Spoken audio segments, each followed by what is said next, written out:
The Subcommittee on Oversight and Investigations hearing will now come to order. Today, the Subcommittee on Oversight and Investigations is holding a hearing entitled Lessons from the Frontline COVID-19's Impact on American Healthcare. Today's hearing will examine the COVID-19 pandemic's impacts and how providers, the healthcare system, and patients can better prepare for future variants and future public health emergencies. Due to the COVID-19 public health emergency, members can participate in today's hearing either in person or remotely via online video conferencing. In accordance with the updated guidance issued by the attending physician, members, staff, and members of the press present in the hearing room are not required to wear a mask. For members participating remotely, your microphones will be set on mute for the purpose of eliminating inadvertent background noise. Members participating remotely will need to unmute your microphone each time you wish to speak. Please note that once you unmute your microphone, anything that's said in WebEx will be heard over the loudspeakers in the committee room and subject to be heard by the live stream and C-SPAN. Because members are participating from different locations at today's hearing, all recognition of members, such as for questions, will be in order of subcommittee seniority. If at any time during the hearing I'm unable to chair the hearing, the vice chair of the subcommittee, Mr. Peters, will serve as chair until I'm able to return. Documents for the record can be sent to Austin Flack at the email address we provided to staff. All documents will be entered into the record at the conclusion of the hearing, and the chair will now recognize herself for purposes of an opening statement. Over the past 2 years, this subcommittee has held 8 hearings examining the COVID-19 response, covering everything from vaccine development and deployment to the impacts of the pandemic on children. Today, this subcommittee continues the examination, building on its long history of pandemic preparedness oversight. We'll hear from the on-the-ground providers about how the pandemic has impacted their own lives, the healthcare systems they work in, and the patients that they serve. Their frontline perspectives will provide insight into how we can better protect the health and safety of our communities throughout the remainder of this pandemic and help us better prepare for future public health emergencies. While our witnesses today represent an array of experiences, there are many other types of healthcare providers serving a range of communities that have felt similar impacts from this pandemic: emergency medical technicians, nursing home and in-home healthcare providers, and physical and occupational therapists, to name a few. As we all know, the COVID-19 pandemic has impacted nearly every aspect of American life. The healthcare system is no exception, which has faced these impacts head-on. Resource constraints and workforce shortages existed long before the pandemic started, but have been exacerbated to alarming degrees over the last 2 years. A recent poll found that nearly 1 in 5 healthcare workers quit their jobs during the pandemic, and nearly 1/3 of those remaining have seriously considered finding new jobs. And we've heard the reasons for some of this from the mental health experts who testified before the subcommittee 2 weeks ago. I've heard similar experiences during a recent visit with some of Colorado's healthcare workers, and I know many of you can attest that the feelings of burnout, exhaustion, and unmanageable stress are echoed in hospitals and healthcare settings throughout the country. We must find a way to ensure these critical workers have the support they need. Of course, the cascading impacts of COVID-19 do not stop with the workforce alone.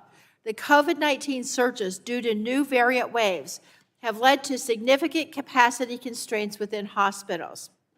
And when hospitals are overwhelmed, patient care can suffer. Heart attacks, car accidents, and other emergencies don't stop for COVID-19. Routine preventative care and so-called elective procedures, often involving life-saving treatment, have been delayed due to surges in the pandemic. But the end of a COVID-19 surge does not necessarily bring the relief we hope for, as patients seeking backlogged services flood facilities. Moreover, the combination of workforce strains and capacity challenges further compound historical inequities and health disparities, presenting further barriers to care for people of color and other underserved communities. There's no single solution to these challenges, but we do have the tools to help alleviate some of these concerns today. The most effective way to fight the pandemic and lessen the burden on our healthcare system is for eligible Americans who have not gotten the COVID-19 vaccine to get vaccinated. CDC data shows that unvaccinated adults are 16 times more likely to be hospitalized and 14 times more likely to die from COVID-19 than fully vaccinated adults. Further, unvaccinated adults are an astounding 41 times more likely to die from COVID-19 than those who have been fully vaccinated and boosted. The science is clear. Vaccines are safe and effective, and they're our best shot, literally, at alleviating the impacts of future surges of COVID-19 on our healthcare system. But vaccines alone will not help us prepare for future public health emergencies. We must identify what steps we can take now to rebuild and strengthen the healthcare workforce so the burnout, trauma, and resulting impacts on patient care can be avoided. And critically, we must ensure that future public health emergencies do not inflame existing disparities in access to care and health outcomes for vulnerable populations and marginalized communities. Congress and the Biden administration have begun to address some of these concerns through investments in prevention measures and healthcare workforce and system support, but more must be done. As a nation, we've relied on healthcare workers to bear a significant burden these last 2 years, working long hours and extra shifts, often at great risk to their own health and that of their families. We owe a debt of gratitude for their leadership and their sacrifices. I look forward to hearing all of their insights and recommendations for how we can work to keep America safe and healthy for the remainder of this pandemic and for the future. And I'm now very pleased to recognize the ranking member, Mr. Griffith, for 5 minutes for an opening statement. Thank you, Madam Chair, and appreciate you holding this hearing. Understanding the lessons learned from COVID-19 pandemic is crucial for future decision-making. Americans need to learn to live with COVID-19, and the federal government needs to learn to better prepare for and handle future pandemics. It is our duty on this subcommittee to oversee the federal government's COVID-19 response, to examine what worked and what did not. I have heard from frontline workers in my district about both successes and failures experienced over the course of the last 2 years. One of the best things to come out of this pandemic for rural areas like my district is increased use of telehealth. Thanks to flexibilities from the Centers for Medicaid and Medicare Services and others, residents who were shuttered into isolation could connect to their doctors and nurses virtually. From mental health appointments to cardiology checkups, doctors and patients alike were appreciative for the ability to use at-home equipment to monitor and to test. Other emergency flexibilities implemented by federal and state governments also helped increase patient access to health care, such as allowing pharmacists to deliver vaccines and allowing hospitals to compound medications that were in short supply. As we move forward, this committee should examine which of these flexibilities should be available on a permanent basis. During COVID-19 surges, many hospitals across the country had to think fast, often surprising even themselves with creative solutions. Ballot Health, a healthcare system that serves much of Southwest Virginia, created a Safe at Home program. This program helped healthcare workers monitor COVID-19 patients at home by providing kits with a thermometer and a pulse oximeter. Nurses called patients to help monitor them from home and help schedule follow-up appointments for further care when necessary. Based on patients' self-monitoring, the Ballot Health system cared for thousands of patients this way. By screening patients at home and preserving precious resources in the hospital for the sickest of patients, this program reduced hospital admittance rates, keeping beds open for those who needed them most. Despite these successes, certain policies and mandates implemented throughout the course of the pandemic resulted in setbacks in my district.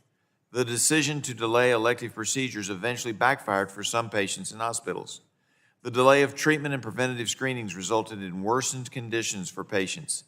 People often think of elective surgery as referring to something cosmetic or optional. However, the term is broad, covering many critical procedures, including cancer screenings, hip replacements, hernia repairs, or the removal of kidney stones or an appendix. We saw a temporary fix to manage staff shortages, and the influx of COVID-19 cases ultimately leave patients frustrated, nervous, and in weakened health. And in some cases, like that of our friend Congressman Andy Barr's wife, the delay in care became fatal. Other challenges to our nation's healthcare systems were a result of overburdensome federal mandates. Vaccine mandates made people choose between personal choice or their livelihood, which we know made existing problems in recruiting and retaining healthcare workers in rural areas worse. Amid federal COVID-19 vaccination mandates for healthcare facilities, healthcare workers have been fired for noncompliance, and some have resigned or quit. In a rural hospital, the loss of staff is not only noticeable, but very damaging. Any loss of staff is detrimental to rural hospitals. Through this pandemic, our nation's healthcare workforce has learned that it is possible to be resilient in a crisis. Even the smallest changes to care can have the biggest impact on patient health, staffing, and hospitalization rates. This is especially true in rural districts with smaller staffs, where each person plays an important role in keeping the hospitals running. The mandate didn't work. Now, that being said, I agree with Chairwoman DeGette. I've been vaccinated. I think it's an effective tool. But making it a mandate has forced people to choose whether they continue to work in our local hospitals or in healthcare systems or give up their jobs. It is critical that we take a closer look at the experiences of frontline workers and examine lessons learned as we discuss solutions to face the next pandemic. I look forward to hearing from our witnesses what they experienced on the front lines and what we can do to incorporate their lessons that they learned as we prepare for the next pandemic. Thank you very much, Madam Chair, and I yield back. Chair now recognizes the chairman of the full committee, Mr. Pallone, for 5 minutes. Thank you, Chairwoman DeGette. Today, the committee will continue our oversight of the ongoing COVID-19 response by hearing from frontline healthcare workers who have served their communities throughout the pandemic. Their experiences offer valuable insights into our current response and ways we can better be prepared for future public health emergencies. And nearly 4.5 million Americans have been hospitalized due to COVID-19, and more than 930,000 Americans have lost their lives. No one has been unaffected by the pandemic, though seniors have been particularly vulnerable to the disease, and communities of color have faced disproportionate impacts. Essential workers and frontline responders, such as the healthcare workers joining us today, have faced additional risks and burdens. Over the last 2 months, the Omicron variant ripped through our communities, spreading quicker than prior variants. While Omicron appears to have peaked, the experience has shown that we must remain vigilant as new variants emerge, and we have to continue to use the tools available to us to prevent transmission of COVID-19 and protect the most vulnerable among us. Now, evidence shows that being fully vaccinated and boosted is the most effective way to fight COVID-19 and its impacts on our community. This remained true even during the spread of Omicron variant, where unvaccinated Americans continue to face a greater risk of severe disease and death than those fully vaccinated. Yet today in the United States, only 69% of eligible Americans are fully vaccinated, and just 45% have gotten a booster dose. So I look forward to hearing from our witnesses about the efforts they've found successful in encouraging people to get the vaccine and the booster dose. Because unfortunately, despite all the available tools, the pandemic continues to substantially strain our nation's healthcare system. The pandemic is exacerbating long-standing workforce shortages, capacity issues, and barriers to access for people of color and other underserved communities. As COVID-19 surges caused patients to overwhelm hospitals and medical facilities, healthcare workers have faced both mental and physical challenges. They're experiencing work overload, burnout, and increased anxiety or depression, with women, Black, and Hispanic healthcare workers reporting higher stress.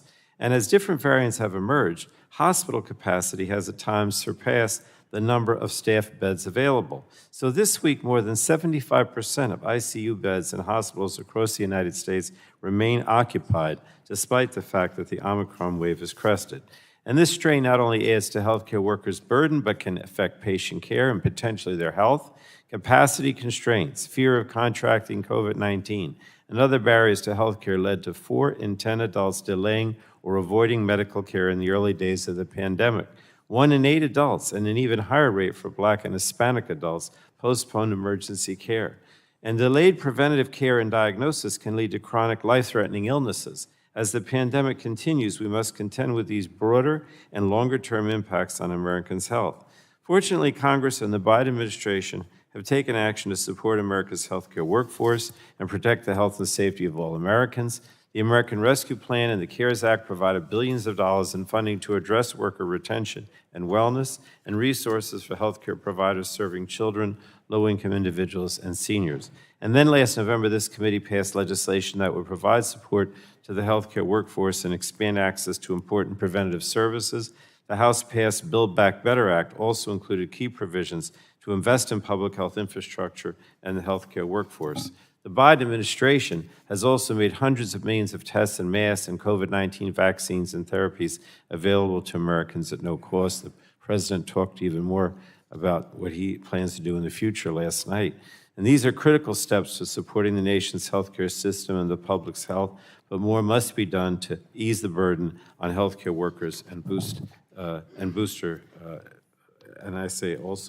bolster capacity. So I just wanted to say, Madam Chair, I'm grateful for the tireless commitment our nation's healthcare workers have shown for the last 2 years, and look forward to hearing from our witnesses about their experiences on the front lines. Together, we can strengthen America's continued response to the COVID-19 crisis. If I could just say, Chairwoman DeGette, I know that many times you've approached me and talked about how we have to be better prepared. And I know that even before the pandemic, when it started a couple years ago, you were talking to me about, long-term preparedness for viruses and other healthcare emergencies. And I appreciate the fact that you and the members of the committee in general, want us to think about the future.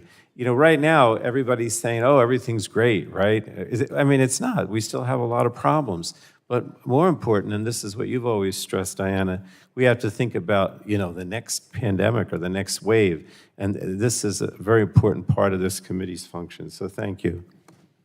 I thank the chair. Chair now recognizes the ranking member of the full committee, Mrs. Rodgers, for 5 minutes.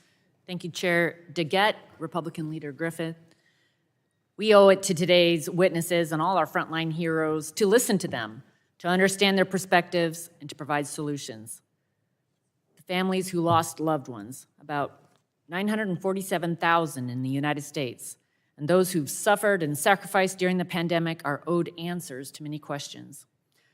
First question, how did the pandemic start? Republicans on this committee have been leading a comprehensive investigation into the COVID-19 origins, and we continue to urge our colleagues on the other side of the aisle to join us in this pursuit. Understanding how this pandemic started is one of the most important public health questions of our time, and it is necessary to answer, hopefully, to prevent future pandemics. Second, why weren't we better prepared? The federal government could have provided more resources to healthcare responders. For years, the Republicans on this committee have raised concerns about the wisdom of not funding frontline healthcare preparedness instead of spending more than $80 million a year on the BioWatch program that started in 2004. In a report to the bipartisan leadership on this committee, the GAO found this program doesn't have the science to show that it even works. We've also raised concerns about relying on China and other foreign countries for critical medical supplies, which we all know we must address. Third question, why is CDC mixing politics with science? Lockdowns, distancing, and masking were almost exclusively emphasized by the CDC, while concerns about the effects on mental health and social and economic costs have been ignored. Fortunately, the Trump administration led public-private efforts to expedite the development of effective vaccines and therapeutics. The vaccines vastly reduced the risk of death and hospitalization, and now we have data on what many of us have known from the beginning. Natural immunity provides robust protection. But even with the effective vaccines and better understanding of who is most at risk, the Biden administration has continued an unbalanced response, uninformed by these advances. There is far too much fear and far too much confusion. The CDC led from behind on the issue of school closures. Several countries in Europe never closed their schools. Some localities in the US and even CDC Director Walensky herself, before she came to CDC, saw no difference in safety between 3 feet and the CDC recommended 6 feet distancing that was keeping schools closed. Yet when her agency put out the school guidance, she required 6 feet of distance. Why? Because she gave the teachers union a policy pin. As a direct result of CDC's guidelines, children have paid a significant price in mental health harms, lagging education, and lost time for social development. Even when schools were mostly reopened, CDC continued to force masking requirements, even for young children, in a departure from World Health Organization and UNICEF recommendations. And the CDC continues to rely on discredited studies to force their masking agenda on kids. The CDC suppressed a large study it funded that showed little benefit to masking in schools. It cherry-picked data by highlighting a discredited study and suppressing another one. But there's more. The CDC also collected data on vaccine and booster effectiveness, breakthrough infections, and wastewater analysis, but released very little of it. The CDC deprived hospitals and frontline workers of data that would have better informed mitigation and treatment efforts. All of these moves of the CDC have undermined trust in public health when it's needed most. The fourth question: why did the Biden administration take actions that made it harder on frontline healthcare workers? Many hospitals struggled with staffing shortages, but vaccine mandates may have further worsened the staffing situation at hospitals. During the height of the Omicron surge, the Biden administration took nearly $7 billion from the Provider Relief Fund, meant to help hospitals and clinics affected by the pandemic, and used it to buy COVID-19 vaccines and therapeutics. Congress had set aside that money to help providers pay for pandemic-related expenses, including staffing, personal protective equipment, care for the uninsured, and vaccine distribution.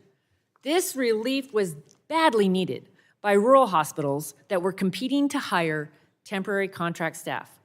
These are just a few of the questions that this committee needs to pursue. We must get answers to ensure the frontline heroes, like all of you, have trust and confidence in public health. Thank you, Madam Chair. I yield back.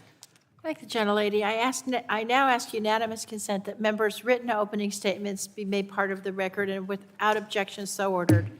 I would now like to introduce our witnesses for today's hearing.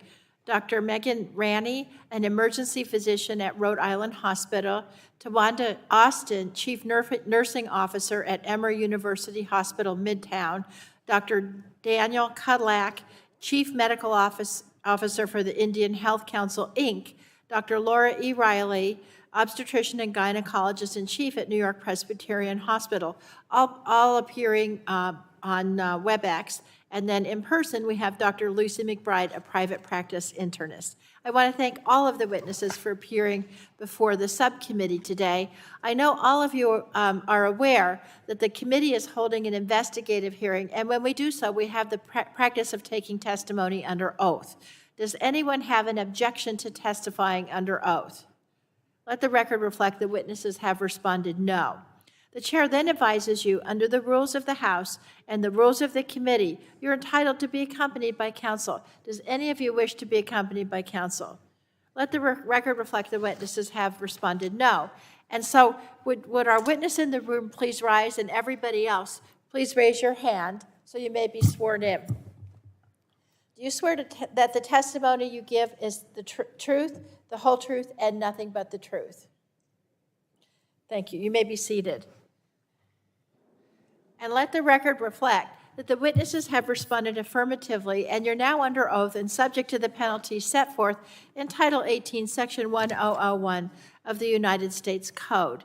Now, at this time, the chair will recognize each witness for 5 minutes to provide their opening statement.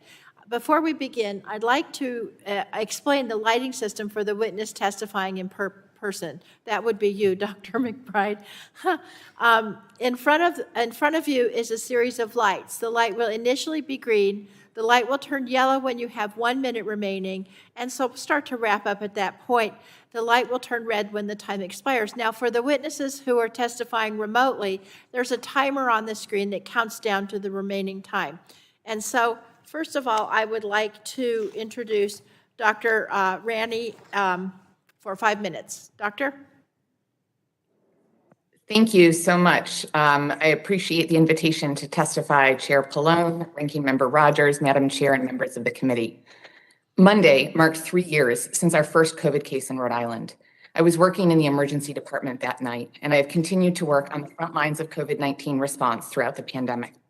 I therefore testify today as a practicing, board-certified emergency physician, public health researcher, academic dean of the School of Public Health at Brown University, and mother of 2 school-aged children. Let me start by recognizing that in so many ways, we are in a better place than we were 2 months ago, much less 2 years ago. We've had quick development and rollout of vaccines, therapeutics, and use of masking, testing, ventilation during surges. Omicron cases are plummeting. But despite this progress, the situation in healthcare facilities has deteriorated to new lows. Only a few weeks ago, a nurse in charge of my emergency department told me she was 10 nurses short for the evening and therefore forced to reduce services. She said, "I've been begging people to stay all day long, offering double time and double incentives, but the nursing staff is too burnt out." So today I will highlight 4 challenges ahead and then propose ways to leverage this fleeting window of opportunity we have to protect the health of America. I also respectfully ask the members to read my written testimony, which contains many firsthand accounts of the challenges we face. Let me start by discussing the profound impact of COVID on accelerating staff shortages and hospital overcrowding, particularly in emergency departments, the only place in our system that provides care to all 24/7, 365. Some have reported that as many as 1 in 5 healthcare workers, not just docs and nurses, but home health aides, EMTs, social workers, and more, have left bedside care during the pandemic. These staff shortages are a problem across the nation, although rural communities are disproportionately hurt. During COVID surges, due to these shortages, many hospitals have had to resort to extreme measures, calling in the National Guard, shutting down so-called elective procedures to try to save space for true emergencies like strokes and traumas. But even with these steps, we have been unable to care for patients in a timely manner. One nurse recently told me that every day in the ER feels like she's going before the firing squad due to her inability to provide adequate care. Surgeons have shared their anguish at watching patients lose vital functions due to delays, which highlights the most significant reason for the staffing shortages, the mental and emotional effect of repeated COVID-19 surges on our healthcare providers. We keep showing up, but our work keeps getting tougher and there are no reinforcements in sight. In my own specialty, the proportion of emergency physicians experiencing burnout has increased from 43 to 60% during the pandemic. We also report increasing moral injury, depression, PTSD, and workplace violence. We must fix these core issues to save healthcare. Second, COVID has exposed weaknesses in our healthcare data and information systems. We need good data, timely, accurate, transparent, and complete to make good decisions about what's needed, where, when, and for whom. Thanks to the CARES Act and ARP, the CDC and HHS temporarily have access to many important data streams, making earlier citizen-led data efforts unnecessary. But important pieces of data are still missing, things like actual numbers of staff beds in hospitals. Lack of data related to race and ethnicity are particularly glaring. And it is unclear what will happen to even these preliminary data sources once the public health emergency is over. I and others deeply fear the loss of hard-won data gains. Third, we have continued problems with the healthcare system's supply chain. Although early PPE shortages have resolved, we face new and worsening problems with key tests, therapeutics, and equipment for both COVID and non-COVID related care. The life-saving work of folks like myself is heavily affected by these swings in supply. We're forced to substitute one preferred medication or treatment for another, and sometimes there is no substitute. This directly hurts patients. Finally, the increasing politicization, misinformation, and public mistrust around COVID has had a deep impact on healthcare workers, public health, and the quality of care provided. 3/4 of healthcare workers say that misinformation has negatively influenced both patients' decisions to get vaccinated and patient care. But all of this can be fixed. As Americans, we have a long history of transforming public health crisis into opportunity. In my written testimony, I provide specific examples, some were highlighted by President Biden last night, including systemic fixes to the healthcare delivery system, support for healthcare workers, investing in training and retaining all types of healthcare workers, treating the medical supply chain not as any other part of the US economy, but rather as a concern of national security and health, and finally, rebuilding trust. In close, every American wants to be able to show up in an emergency department and get timely, appropriate care for their emergency. Right now, they can't. Throughout the pandemic, we have relied too heavily on stopgap solutions instead of addressing the underlying issues. I urge you, please think bigger and do more. Thank you for your time. Thank you so much, Doctor. I'm now pleased to recognize Ms. Austin for 5 minutes. Good morning, Subcommittee Chairwoman Diana DeGette, Subcommittee Ranking Member Morgan Griffith, members of the committee, and my fellow witnesses. Thank you for inviting me to participate in today's hearing. The views that I express today are my own views and do not necessarily reflect the views of my employer. My name is Tawanda Austin, and I serve as the Chief Nursing Officer and Vice President of Patient Care Services at Emory University Hospital, Midtown. I've been a nurse for over 20 years, and the COVID-19 pandemic presented the biggest challenge to the healthcare workforce in decades. Today, I'm going to talk about the multi-year mental and physical strain on nurses, hospital capacity challenges, and the worsening workforce shortage that Congress must address. I recall rounding in our COVID ICU at the end of 2020, and I will never forget the exhaustion and despair that I saw on the nurses' faces. This is an ICU team that are innovators and they're highly engaged, a team that proudly received a third Beacon Award during the pandemic, so it was not customary to see them look so defeated. As I walked around getting a pulse check on the nurses, one nurse said to me, "Walk with me, I want to show you something." She took me to 4 patients' rooms. We stood on the outside of each of those rooms, peering through the glass windows, as she explained to me how severely ill each of those patients were, and she outlined the numerous medications and complex therapies they each were receiving. She paused and said, in her best clinical estimation, that not a single one of those patients would survive. I believe her mission was purposeful. She wanted me to experience for just those few minutes what it was like to be on the front line, how devastating it was to do everything possible to save a patient's life, only to lose them in the end. I remember feeling deflated because as a leader, it's my duty to support, to help find solutions to problems, to offer comfort when it's needed, but I didn't feel that that was enough in that moment. As I continued to make rounds in the ICU, I stopped to check on another nurse who appeared to be the most exhausted of all the nurses that I'd encountered that day, and I asked how she was doing. She explained to me that she was caring for 2 patients that day, although one really required intensive one-to-one care.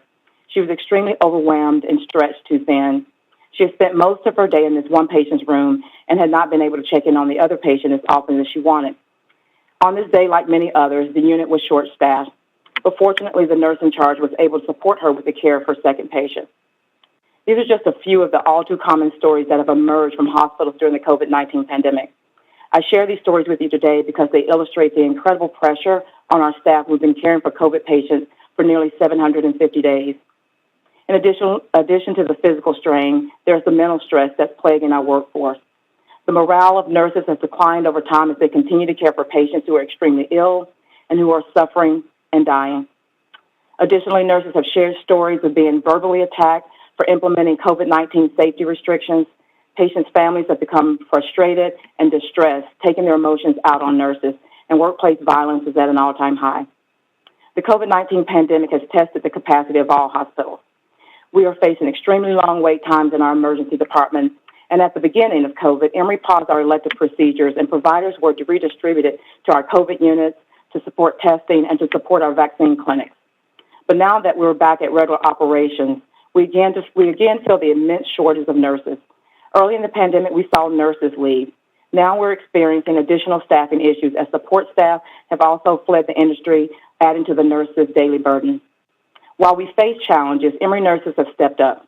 The COVID-19 pandemic forced our nurses to find new and innovative solutions to the challenges brought on by this public health crisis. Emory nurses placed baby monitors in the COVID rooms, and this allowed them an additional way to communicate with patients quickly and make patients feel less isolated. It also saved on PPE by consolidating the nurses' visits into the room. So instead of donning PPE to go in and hear the patient's request, the nurses received the request over the baby monitor and entered the room once to deliver the needed care. As we emerge from this pandemic, various lessons can be learned from the experiences of healthcare professionals. First, we need a far more robust workforce to combat burnout and overall shortage of providers. I urge Congress to fund pathways for more young people to enter the nursing field and programs to retain our staff. Second, we need to address issues surrounding travel nursing agencies. While these businesses offer the chance for hospitals to bolster their workforce during surges, their costs have risen to unsustainable levels. I urge Congress to take action so that hospitals remain financially viable and avoid the risk of having to reduce services, or even worse, avoid the risk of shutting their doors. Finally, I urge Congress to take a deeper look into the rising trend of violence towards healthcare workers and find steps to mitigate this trend. I look forward to your questions. Thank you. Thank you so much. Dr. Collect, now I recognize you for 5 minutes. Good day to Chairwoman DeGette, Chair Congressman Pallone, Congressman Rodgers, and Republican Leader Griffith. Thank you so much. My thanks to all the healthcare workers' hard work over the last 2 years. The testimony provided today is not necessarily reflective of my corporation.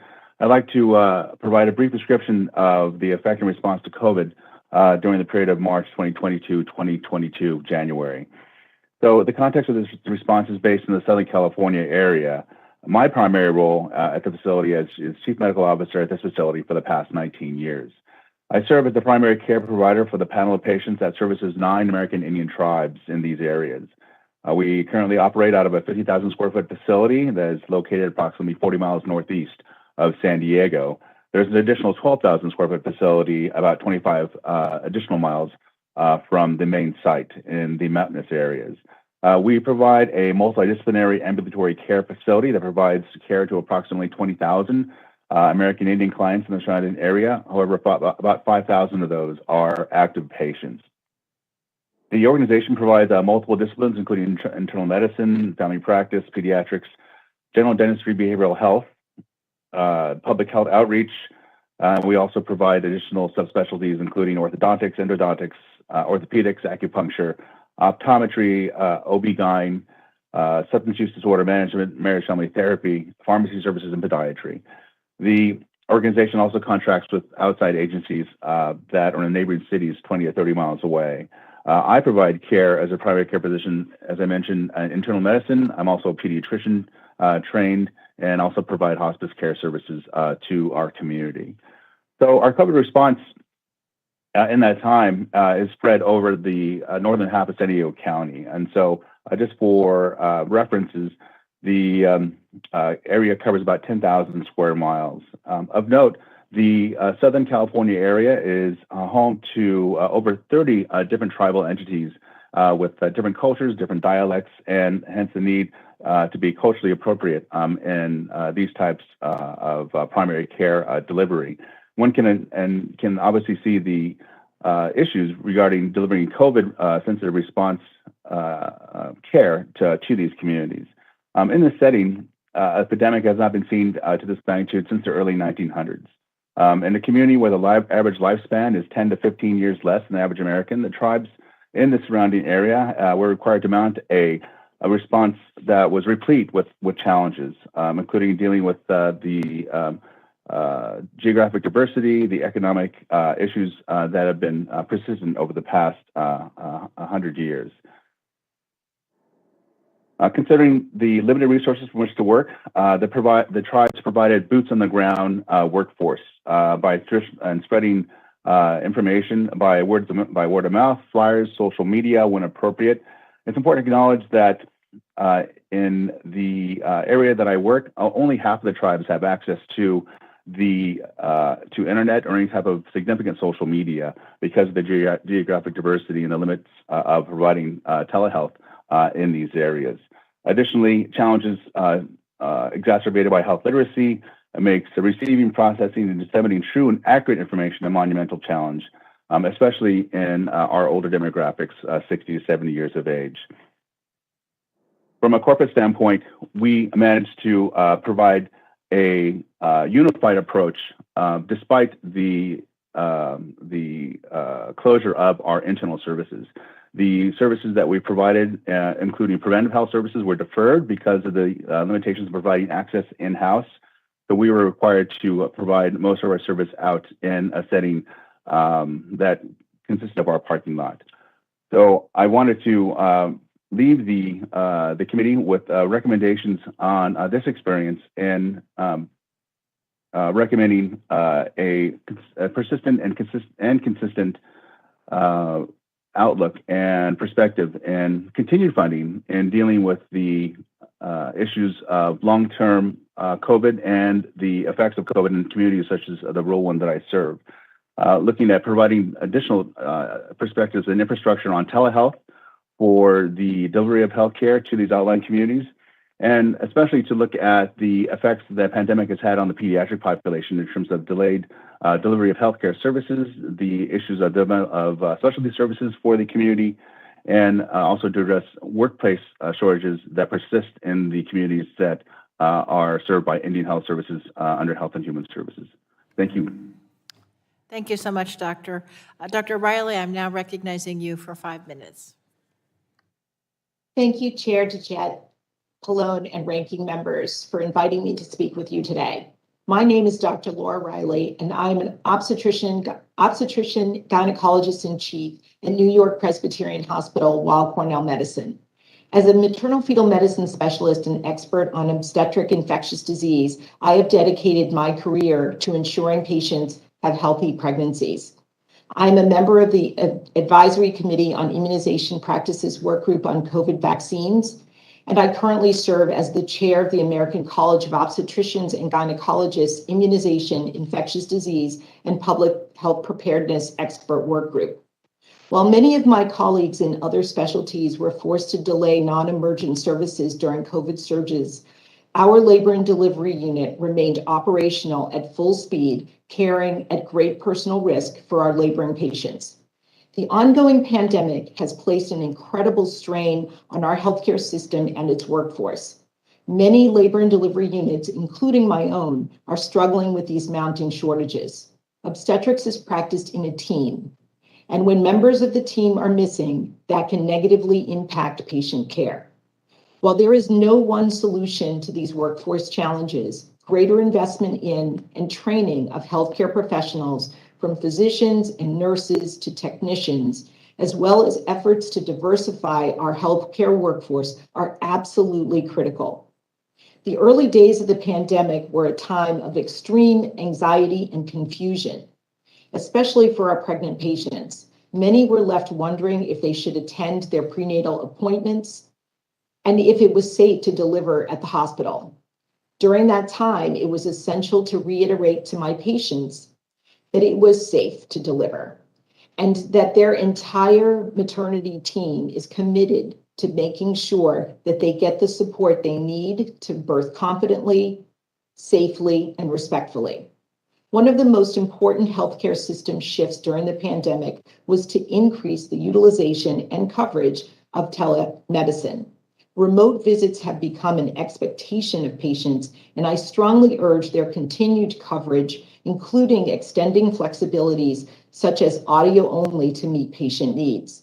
Additionally, an ongoing and urgent concern is our health system's failing of historically marginalized communities who are disproportionately impacted by the pandemic.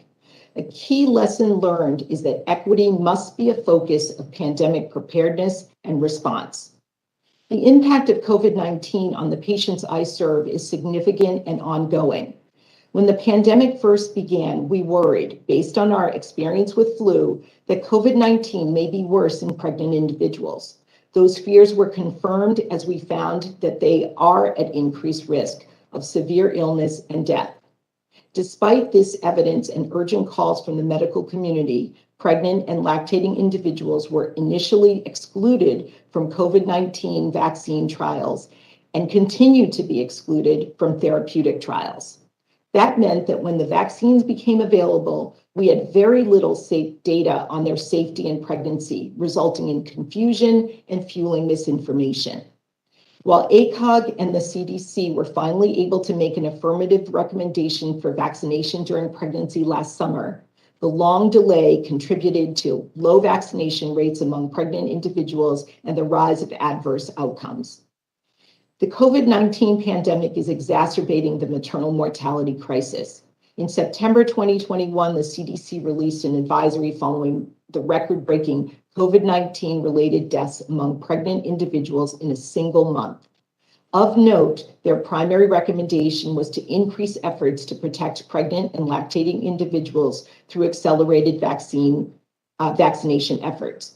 Unfortunately, vaccine hesitancy remains today, and I continue to counsel my unvaccinated pregnant patients on the vaccine's protection of their health and their newborn's health.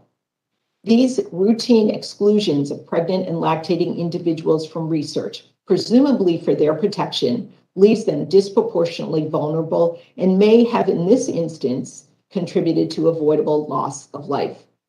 As we reflect on the pandemic and lessons learned, it is past time to shift the narrative on research in this population. Instead of protecting them from research, we should be protecting them through research. Thank you for the opportunity to share my experiences and expertise with you today. I look forward to your questions. Thank you so much, Doctor. And now, Dr. McBride, I'm very pleased to recognize you for 5 minutes. Good morning, and thank you to Chairs DeGette and Pallone, and to Ranking Members Rodgers and Griffin for inviting me today.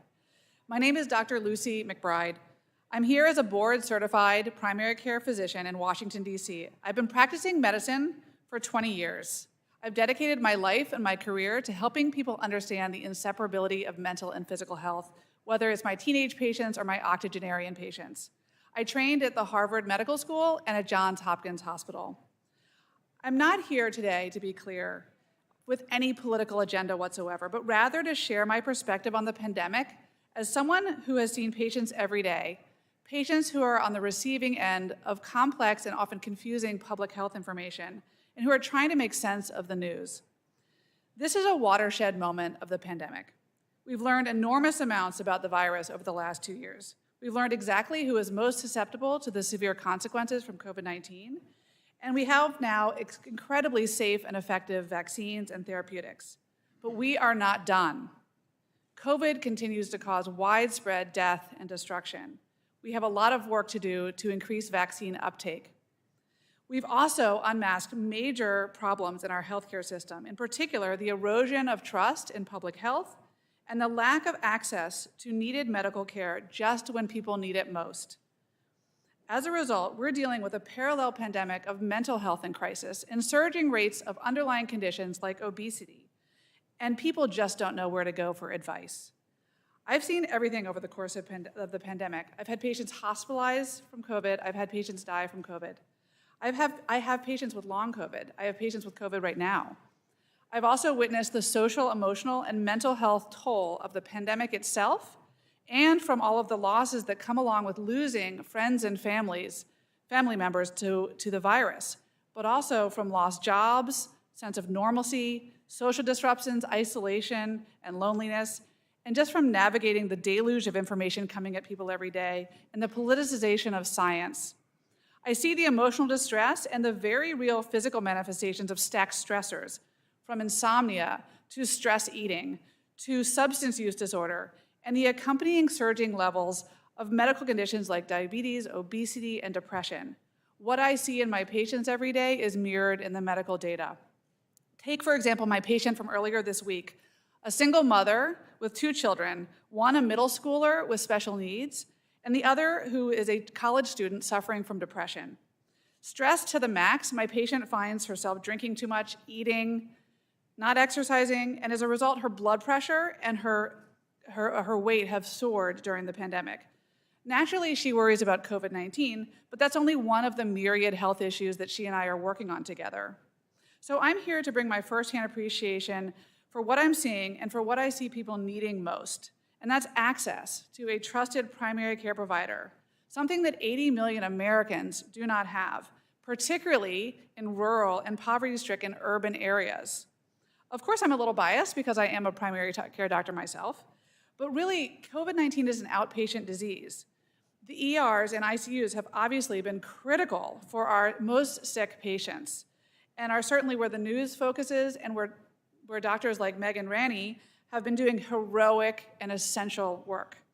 But the fact is the vast majority of patients with COVID-19 are out in the world and not in the ICUs.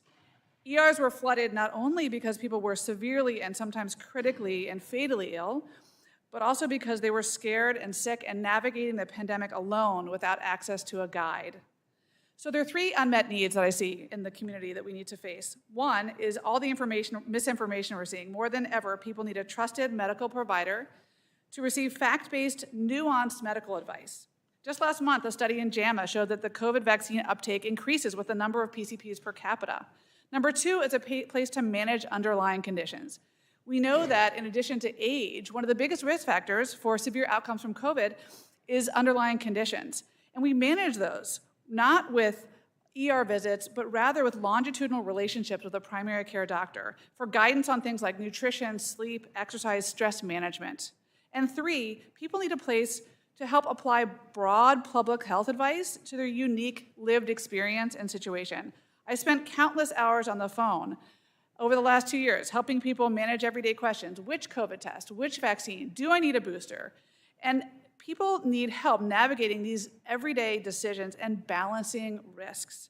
There's no better role for primary care than in a global health crisis. My hope is that our children grow up in an America where they have unfettered access to primary care, a hub for problem solving, a place where mental and behavioral health and physical health meet, where people can be fully seen and heard, and where they don't have to worry about who to trust. They don't land in Dr. Rani's ER because they have underlying health conditions aren't managed.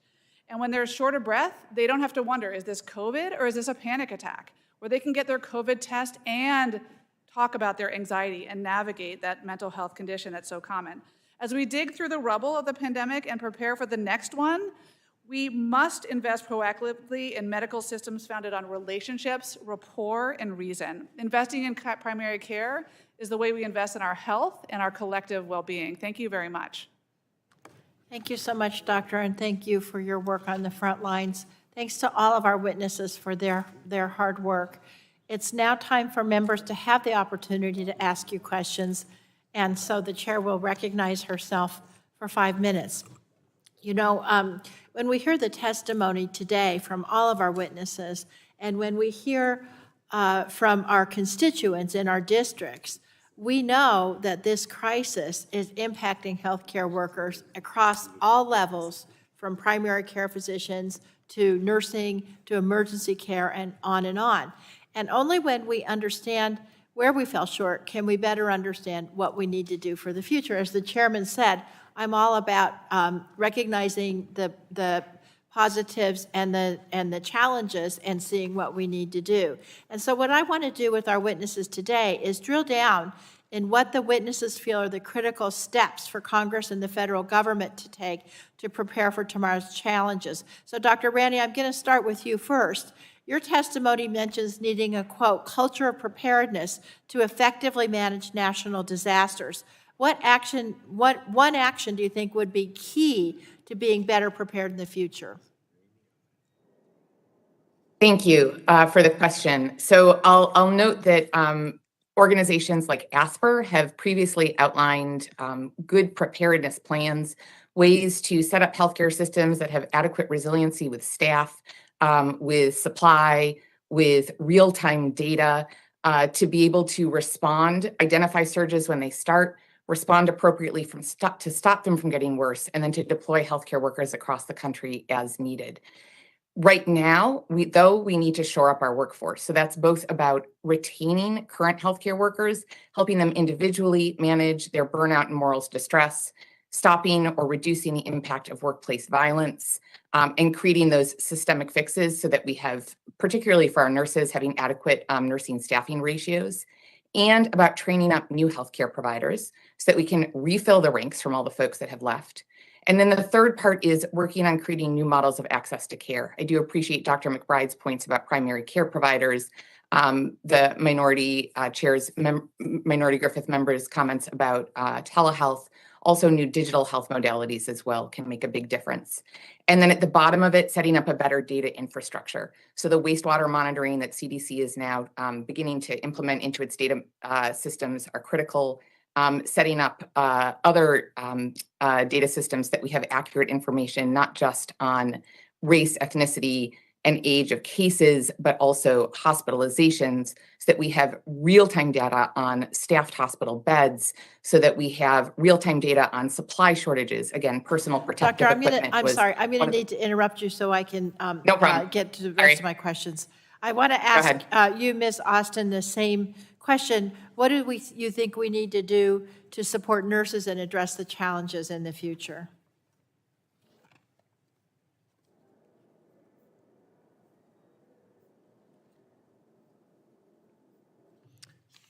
Okay, I'll come back to you, Ms. Austin. I think we're having a technical issue.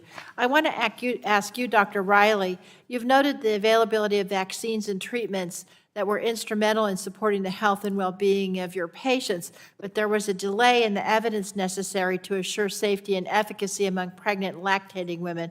Briefly, what can we do to recommend to address this in the future? I think, thank you for the question. I think it's really important that we figure out how we're going to involve pregnant and lactating women in research earlier in the process.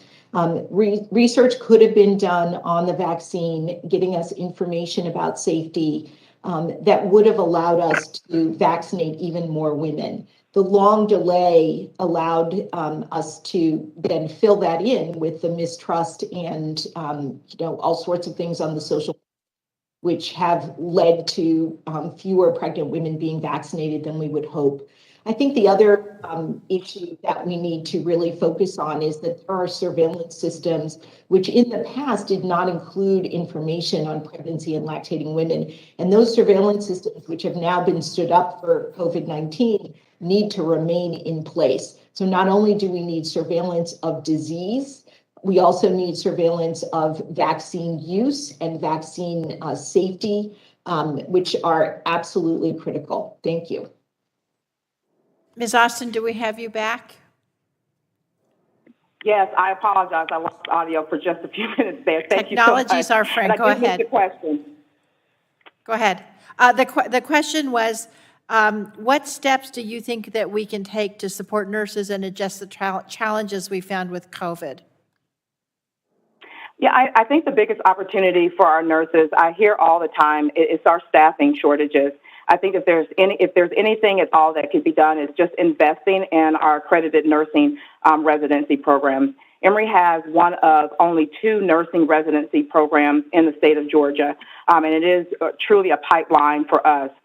Over the last couple of years, we've brought in about 500 new nurses, new graduate nurses, and our goal this year is to bring in over 700. So I think that anything that can be done to help partner with the federal government to grow our program would be really helpful. Thank you so much. Dr. McBride, I'm out of time, but my daughter is a primary care doctor in San Francisco, and I know the work that all of you do. I'd be interested if you could just very briefly tell us what Congress can do to help support primary care doctors going forward, because there's a severe shortage, as you say. So right before the pandemic, we had an enormous shortage of primary care physicians, particularly as patients age and we have baby boomers and people are living longer. So here's my advice. First, we have a supply problem. We need to incentivize people coming out of medical school to come into primary care professions. Right now, the incentives are to go into specialties that are more procedural based, and we need to, in my opinion, I'm biased obviously, make primary care the kind of crown jewel of medicine, because it's the place, it's the ground game, it's where trust is born, it's where relationships and rapport are born to be able to dispense trust and nuanced information. And if we have better primary care, particularly with behavioral health and mental health services woven in with PAs, NPs, doctors, and extensions of us, then we can do better to prevent mental health despair, physical health problems. And so it's about getting more people in medical school to go into primary care. It's also about I'm sorry to interrupt you, but my time is way expired, and I appreciate the ranking member. I'm sure we can get more from you. Thank you. And I'm going to recognize Mr. Griffith for 5 minutes. Thank you very much. I'm going to ask for a little indulgence, too, because I want us to go back to Dr. Riley for just a second on one of your questions, because part of our duty is not only to get information for ourselves, but to make sure people back home who might be watching it on C-SPAN have an opportunity, too. And Dr. Riley, you mentioned surveillance systems. Define that for us. You were talking about nursing and so forth. So I was talking about having information on COVID infection specifically for pregnant women and lactating women. So that surveillance system that the CDC, ultimately stood up allowed us to then figure out that in fact COVID infection was worse for pregnant women. I got that, but the problem just is I'm like not sure flu. folks back home understand what you mean by surveillance system that the CDC stood up. That's what I'm trying to get at. It's just a Oh, definition. I'm sorry. That's all right. Okay, so a way of counting cases of, being able to recognize that the patients coming into the hospital are pregnant or not pregnant, lactating, not lactating, race, ethnicity. So getting more information on patients as they come into the hospital or as they leave the intensive care unit so that you can figure out exactly who's getting sickest. Thank you very much. That's very helpful. Dr. McBride, at the beginning of the pandemic, the Centers for Medicare and Medicaid Services announced that all elective non-essential procedures should be delayed during COVID-19 outbreak. CMS also stated that the decision to proceed with these procedures would be made by the clinician, patient, hospital, state and local health departments, et cetera. But as a result of that, patients and doctors across the U.S. postponed procedures. More recently, during the Omicron outbreak, some states and hospital systems continue to grapple with the decision to delay elective or so-called elective procedures to manage care for COVID-19 patients. Looking back on the decisions to postpone procedures, were there any options besides across-the-board postponements that we could have made? So, as we all know, hindsight is 20/20. Yes, ma'am. But I do think it's important to realize moving forward, because we will have another wave of COVID-19, we will have another pandemic, whether it's in 6 years, 6 months, or 6 decades, to recognize that COVID is only one threat to our health and well-being. It's enormous, right? We've lost almost 950,000 American lives. People are suffering from long COVID and other sequelae from the virus. But I think it's also important to realize that elective surgeries, for example, are essential for people to keep people healthy, to prevent the underlying conditions that then put them at higher risk for poor outcomes. So I don't claim to have the solution, but I think we need to make sure that we gather as much information now on the virus, who exactly it affects, so that we tailor our mitigation measures more appropriately to the actual risk, and that we don't do more harm than good with mitigations. And I appreciate that, because there are situations where harm was done. Because, as I said in my opening, most people, when they hear elective, they think you're talking about something that doesn't need to be done, or cosmetic surgery or something like that, when in often cases it's the diagnosis phase where you're trying to figure out what is wrong. And it may not appear to be an emergency today, but as we know, unfortunately, sometimes it is actually an emergency, or the test would have turned up something that needed to be dealt with right away. All right. Also, Dr. McBride and then also Dr. Riley, during the COVID-19 pandemic, healthcare providers had to adopt remote methods to care for their patients by using telemedicine. This is especially important in underserved and isolated communities where it is more difficult to access care. We know that telemedicine can save lives. I'm glad that the healthcare facilities in my district have taken advantage of the federal grant funds to enhance their capabilities. Did you use telehealth during the pandemic? And if so, what type of equipment did you need to use to monitor patients from home? We'll start with you, Dr. McBride, then we'll go to you, Dr. Riley. Thank you for that question. So telehealth was a lifeline during the pandemic. I actually wrote an opinion piece in the Washington Post in the spring of 2020 with the former FCC Chairman Reed Hundt about the urgent need to get universal broadband access to all Americans, particularly, as you said, for those in rural communities and marginalized communities who don't have access to internet service, which right now is a beautiful adjunct to, for example, primary care. Particularly with mental health care, which, as you know, is a surging and crisis in this country. In-person therapy, in-person Alcoholics Anonymous is probably better than virtual, but virtual therapy and virtual AA is better than no therapy and no AA. So if we can get people the access to the internet services they need, then we can reach the far corners of And I America. agree with that. What did you use in your practice, or what did you need to update or improve in your practice to make that We had happen? to do a Control-Alt-Delete on how we practice medicine, if you will. So basically Zoom and Microsoft Teams. We had to, I remember the days of getting my 92-year-old patient, for example, to log in to Zoom and do the passwords. I became a tech support in addition to a doctor, trying to help her manage her sore throat. Is it COVID? Is it something else? On Zoom. So, we need better tech capabilities. We need better tech support, not just All right. doctors. And we need And I have access. to cut you off because my time's up. And Dr. Riley, I'll probably ask that as a written question. If you could give me your answer in writing to those questions, I would greatly appreciate it, but I must yield back. I thank the gentleman.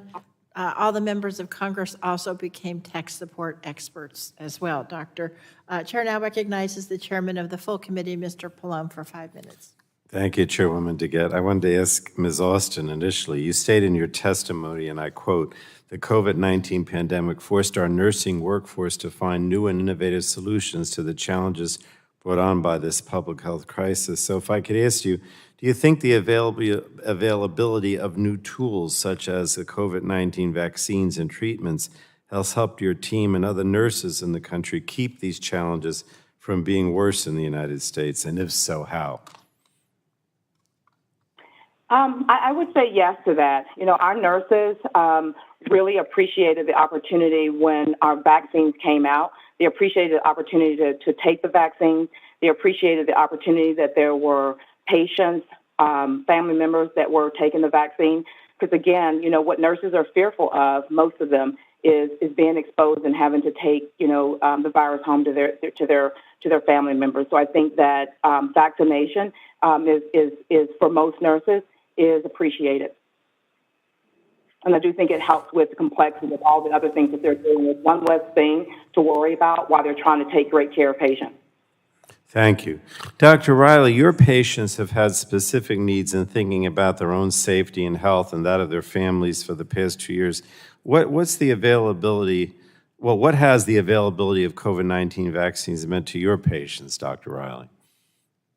It's been tremendously helpful to patients. I think for those who have availed themselves of the vaccine, I think that there's good data to suggest that it certainly has helped them personally. So women are less likely to become ill and land in the ICU if in fact they are vaccinated, pregnant and vaccinated.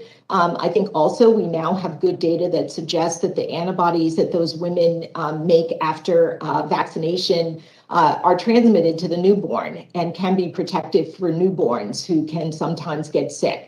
So I think that, patients who are unvaccinated are the ones that we're really trying to target now so that they can protect their own health as well as the health of their babies. The committee has supported a range of legislation intended to support healthcare workers and the broader health infrastructure, including $48 million in funding recently made available by the American Rescue Plan for community-based organizations in rural and tribal communities to expand public health capacity. So, Dr. Kulik, I wanted to ask you, how critical are the investments such as those in the communities you serve with the Indian Health Council? Thank you for your question. Those needs are critical. I'd like to segue off of Mrs. Austin's question in terms of nursing, the importance of nursing not only in facilities and in hospitals, but also in public health settings where you send out nurses to these rural communities to support the needs of patients that cannot come in or cannot have access to a telehealth platform and receive the care that they need. So in terms of the continued funding supports for healthcare workers, it's critical that we not only look at nursing, but also other forms of healthcare providers, including physicians. I might just support and recommend programs like Indians into Medicine, which is the 5-year program looking at providing funding for Indians going into medicine, and quoting the 2017 Association of American Medical Colleges data, where we had between 2012 and 2017, 93,000 medical graduates, and only 131 of those were identified as American Indian and Alaska Native. So 93,000 and only 131 physicians that would potentially go back to the communities to serve those rural areas that we just spoke of. Let me just one more question of Dr. Rani about, we have a number of, we have passed legislation to address behavioral health and how that impacts health providers. Dr. Rani, how do these targeted investments in behavioral health or the behavioral health needs of healthcare professionals, how important are them, if you just would comment on that?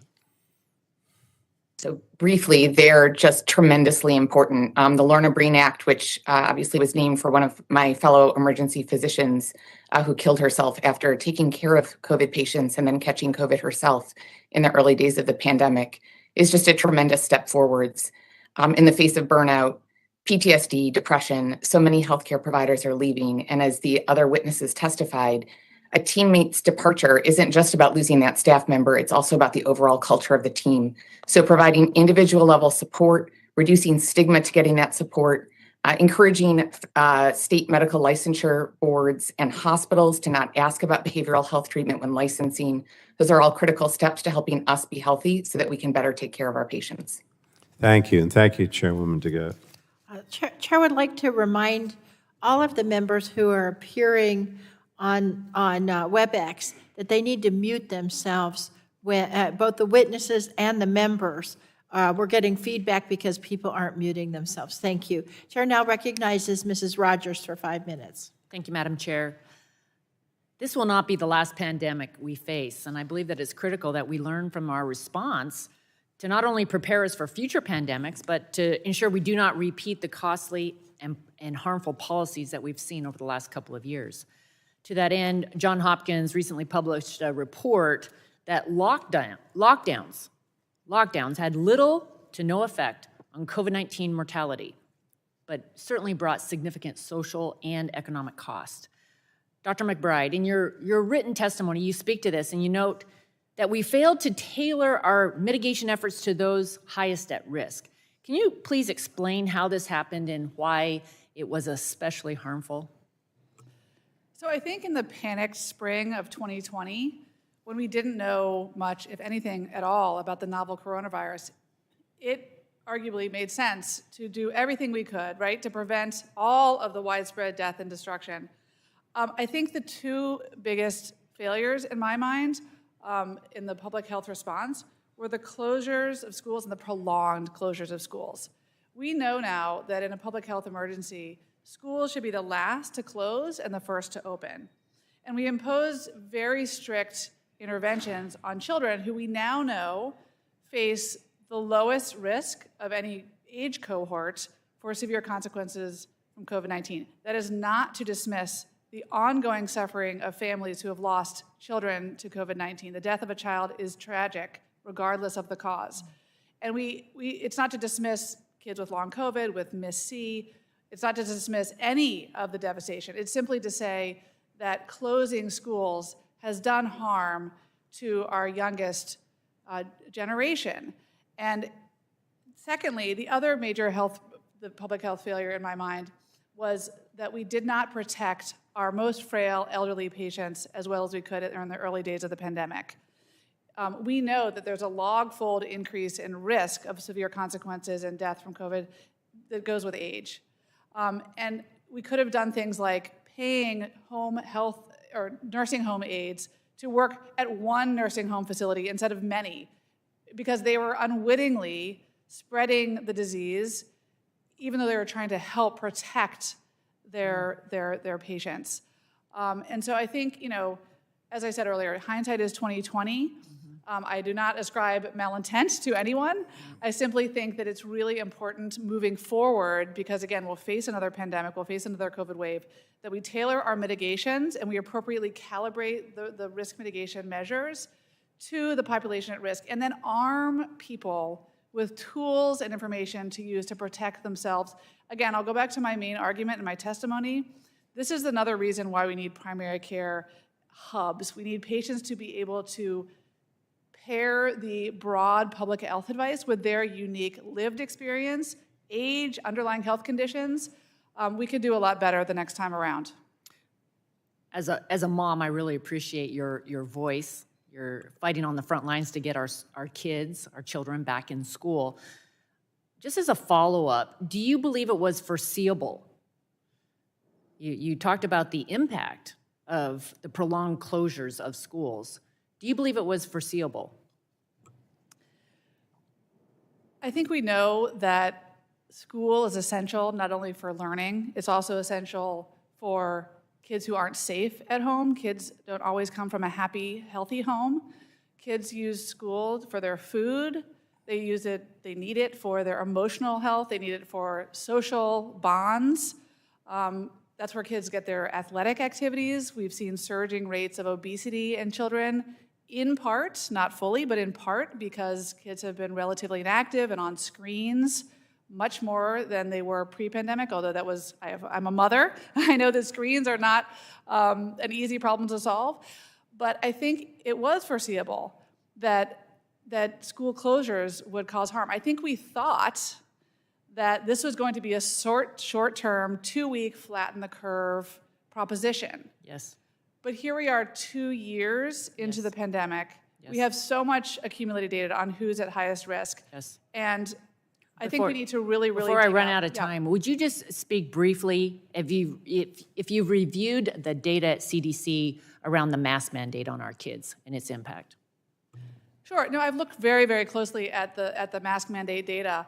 And what I would say is that there's no real world compelling evidence at this moment in March 2022 that mask mandates in schools have meaningful effects on the transmission of the virus in the schools. That is not to say that masks don't work or can't work. I am not anti-mask. I was wearing a mask all day yesterday in my office seeing a sick patient. It's simply to say that the burden of proof is on the intervention. The norm is to see faces in schools, to see the broad range of expression on teachers and coaches and mentors' faces and on peers' faces. It's to say that there are unintended harms of a mandate, for example, on children who are autistic, children who have speech and language delays, children who have English as a second language, and even for neurotypical children, seeing people's faces is the norm. So any intervention that we impose, particularly if it's mandated, needs to have more benefit than harm. My time has expired. I appreciate a little extra time there. I yield back. Chair now recognizes Ms. Custer for 5 minutes. Thank you. And I just can't resist going back to the last witness.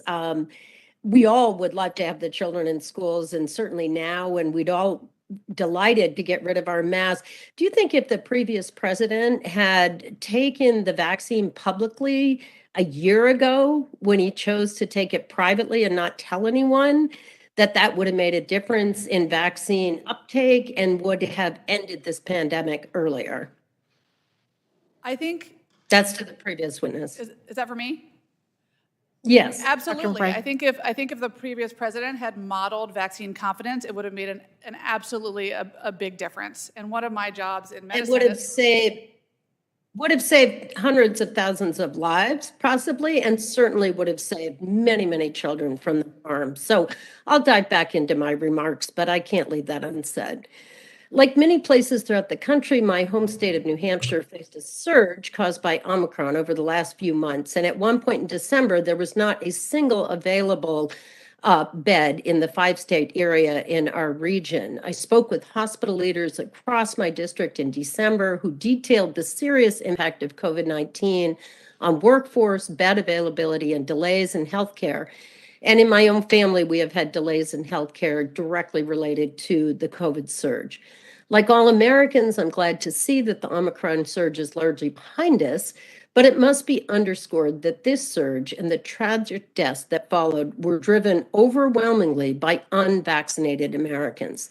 Throughout the pandemic, hospitals and healthcare providers have had to delay elective procedures to be able to respond to surges in COVID-19 cases and hospitalizations. My own brother's surgery has recently been delayed. Hopefully it will happen today. But all of us are scrambling in our families to rearrange travel schedules and to try to be there for those who we love. Dr. Rainey, your testimony mentioned colonoscopies, heart surgeries, and even brain surgeries as the type of surgeries postponed or disrupted. Can you give us a better understanding of the types of services that are considered elective, and what are some potential implications of delaying these procedures? Thank you, Representative. So to be clear, again, these elective surgeries are not cosmetic. They are things that are utterly necessary. It is about removing a pituitary mass. a mass in the brain that's threatening your sight. It's about removing cancer. It's about repairing an aorta before it bursts. And what happens when these surgeries get delayed is that they triage according to what's the most likely to be most life-threatening. Those are the ones that get moved up. So I know of many patients who had their surgeries delayed, ended up with emergent conditions, ended up in my ER, and then we had to make space for them. The trouble was, though, is that so many of our nurses were redeployed to take care of COVID patients that we couldn't adequately staff post-surgical ICU beds. And this was true, of course, not just in my own hospital system, but in others across the country, which then created a knock-on effect of having to keep patients in the emergency department longer before they could get the surgeries. One of my colleagues actually in Wisconsin recently told me that he's diagnosing more advanced cancer now and recurrences of cancer than he ever has because of folks having to put off these procedures, imaging studies and so on, due to COVID and due to the staffing limitations therein. And in our situation, I'm having to fly across the country tomorrow evening because they won't keep my brother in the hospital post-surgery because of COVID. So this is really impacting people's lives. Studies confirm patients also made the decision to delay medical care, and you've mentioned that. A CDC study earlier in the pandemic found 4 in 10 adults delayed or avoided care, including urgent and emergency care, a trend that's continuing. What is, you've mentioned delaying care and the consequences, but I'm wondering, delaying screenings and preventative care, if you could review the consequences on both patients and the healthcare delivery system. Absolutely. So early in the pandemic, when our COVID visits were high, overall number of visits dropped. That's also happened during the Delta surge and during the Omicron surge. And what we found was actually in parallel, number of at-home cardiac arrests increased, number of strokes that we couldn't treat increased because people stayed out when they really should be coming in to get evaluated.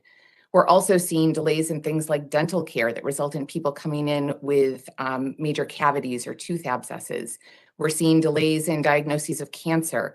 And of course, we are seeing increases in untreated behavioral health problems, opioid overdoses and the like, problems that pre-existed before the pandemic, but have worsened over the last 2 years. And we do Thank you so intend much. to pivot to that. Generally, Thank time's you. My expired. time is up. I yield Mr. back. Burgess? Thank you. Thanks to our witnesses for being here today. This is exactly the type of hearing that we should have been having over these last 2 years, so I'm grateful that we're having it. I hope this is not the last. I hope we will continue to do this type of work because, as you'll recall, the congressional approach to the pandemic were massive supplemental emergency appropriations, but we're an authorizing committee, and we're supposed to do the work. We're supposed to take the testimony from the experts and come up with how the money is most correctly to be spent, and then the appropriators write the check. But these last 2 years, we've written a lot of checks without doing the groundwork ahead of time, so we can do some of it after the fact. But Congressional Budget Office was in my personal office earlier this week, and they said there is, I think, around $350 billion of unspent, unobligated funds in all of the appropriations packages we did as emergency measures over the past 2 years. So when I hear discussion about we need more money for this, for that, I don't disagree.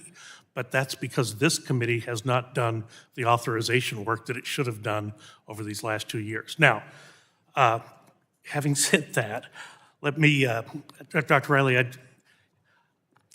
I will not get through every question that I've got to get through, so I will be submitting some of these questions in writing and look forward to your responses. But Dr. Riley, if I could ask you, we actually have a doctor's caucus here in Congress. The Surgeon General came and talked to us a couple of weeks ago.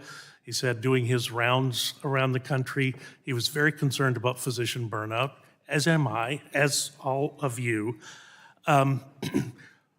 But one of the things that's sort of left unmentioned is every year we turn around and we start cutting Dr. McBride's pay and Dr. Riley's pay because of the physician fee schedule in Medicare. So I'll just ask you, Dr. Riley, do you think if we as a committee would spend the time addressing issues like provider pay, that would help some of the workforce issues and the burnout issues? Thank you for the question. I suspect yes. I mean, I think that, people want and deserve to be compensated for the work that they do. I do think that there is also the opportunity to incentivize certain aspects of medicine. I think that we're facing a really important challenge right now where every aspect of healthcare, whether you're a physician, a nurse, a technician, a genetic counselor, et cetera, all of those people are absolutely critical to what we do, but all need to be compensated. And there's quite a bit of, technical education that needs to go into that.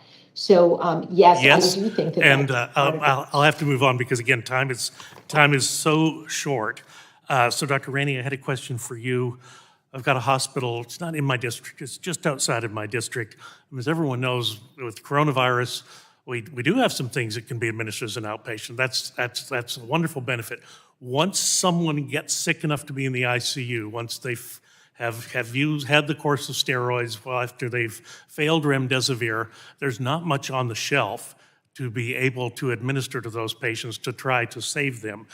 There is work going on. In fact, one of the hospitals just outside of my district is working with a compound called Zyasmi that is a vasoactive intestinal peptide, which seems to show a lot of promise. Just in general. And this is what's been so frustrating with the FDA through this pandemic. You get something that's in a phase 3 trial, so it's more likely than not to be beneficial. You've got nothing else, and a sick patient in the ICU on the ventilator. So what about the access to late-stage therapeutics in coronavirus patients who are in critical care?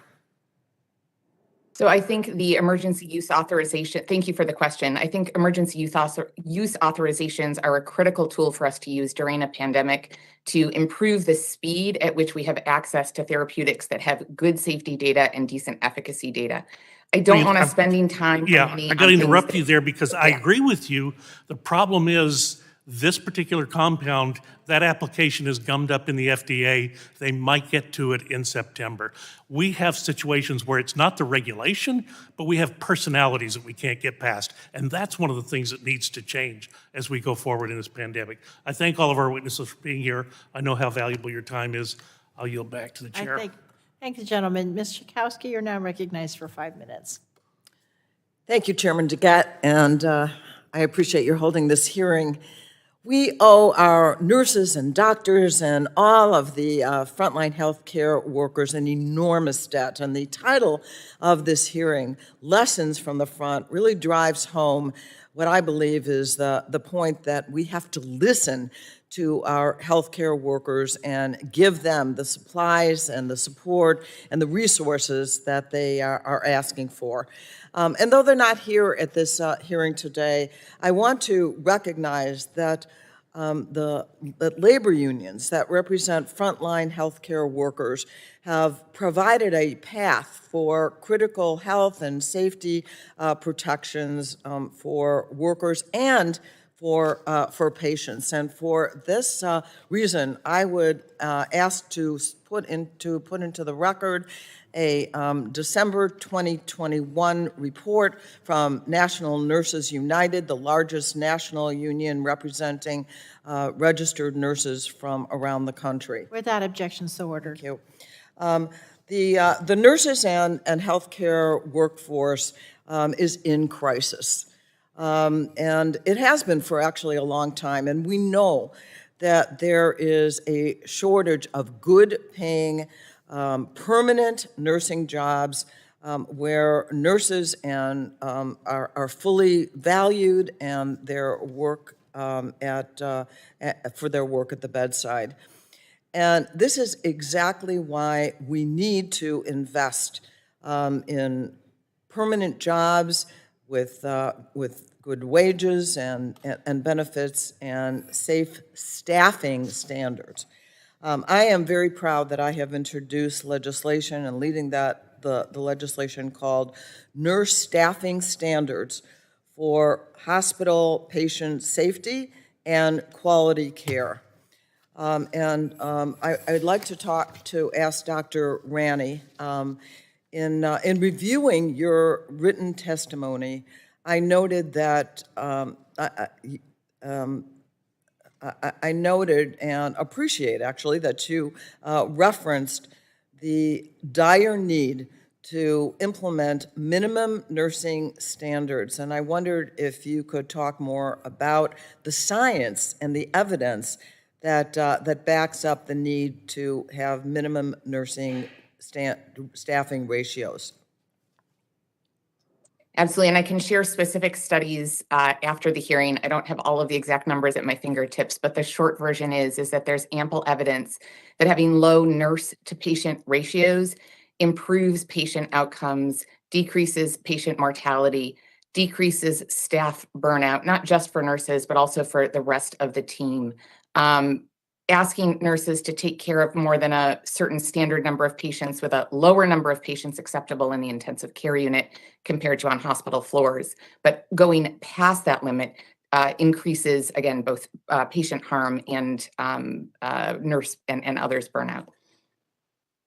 That the lack of the any kind of staffing ratios and is a reason for burnout of nurses, that they just feel overwhelmed.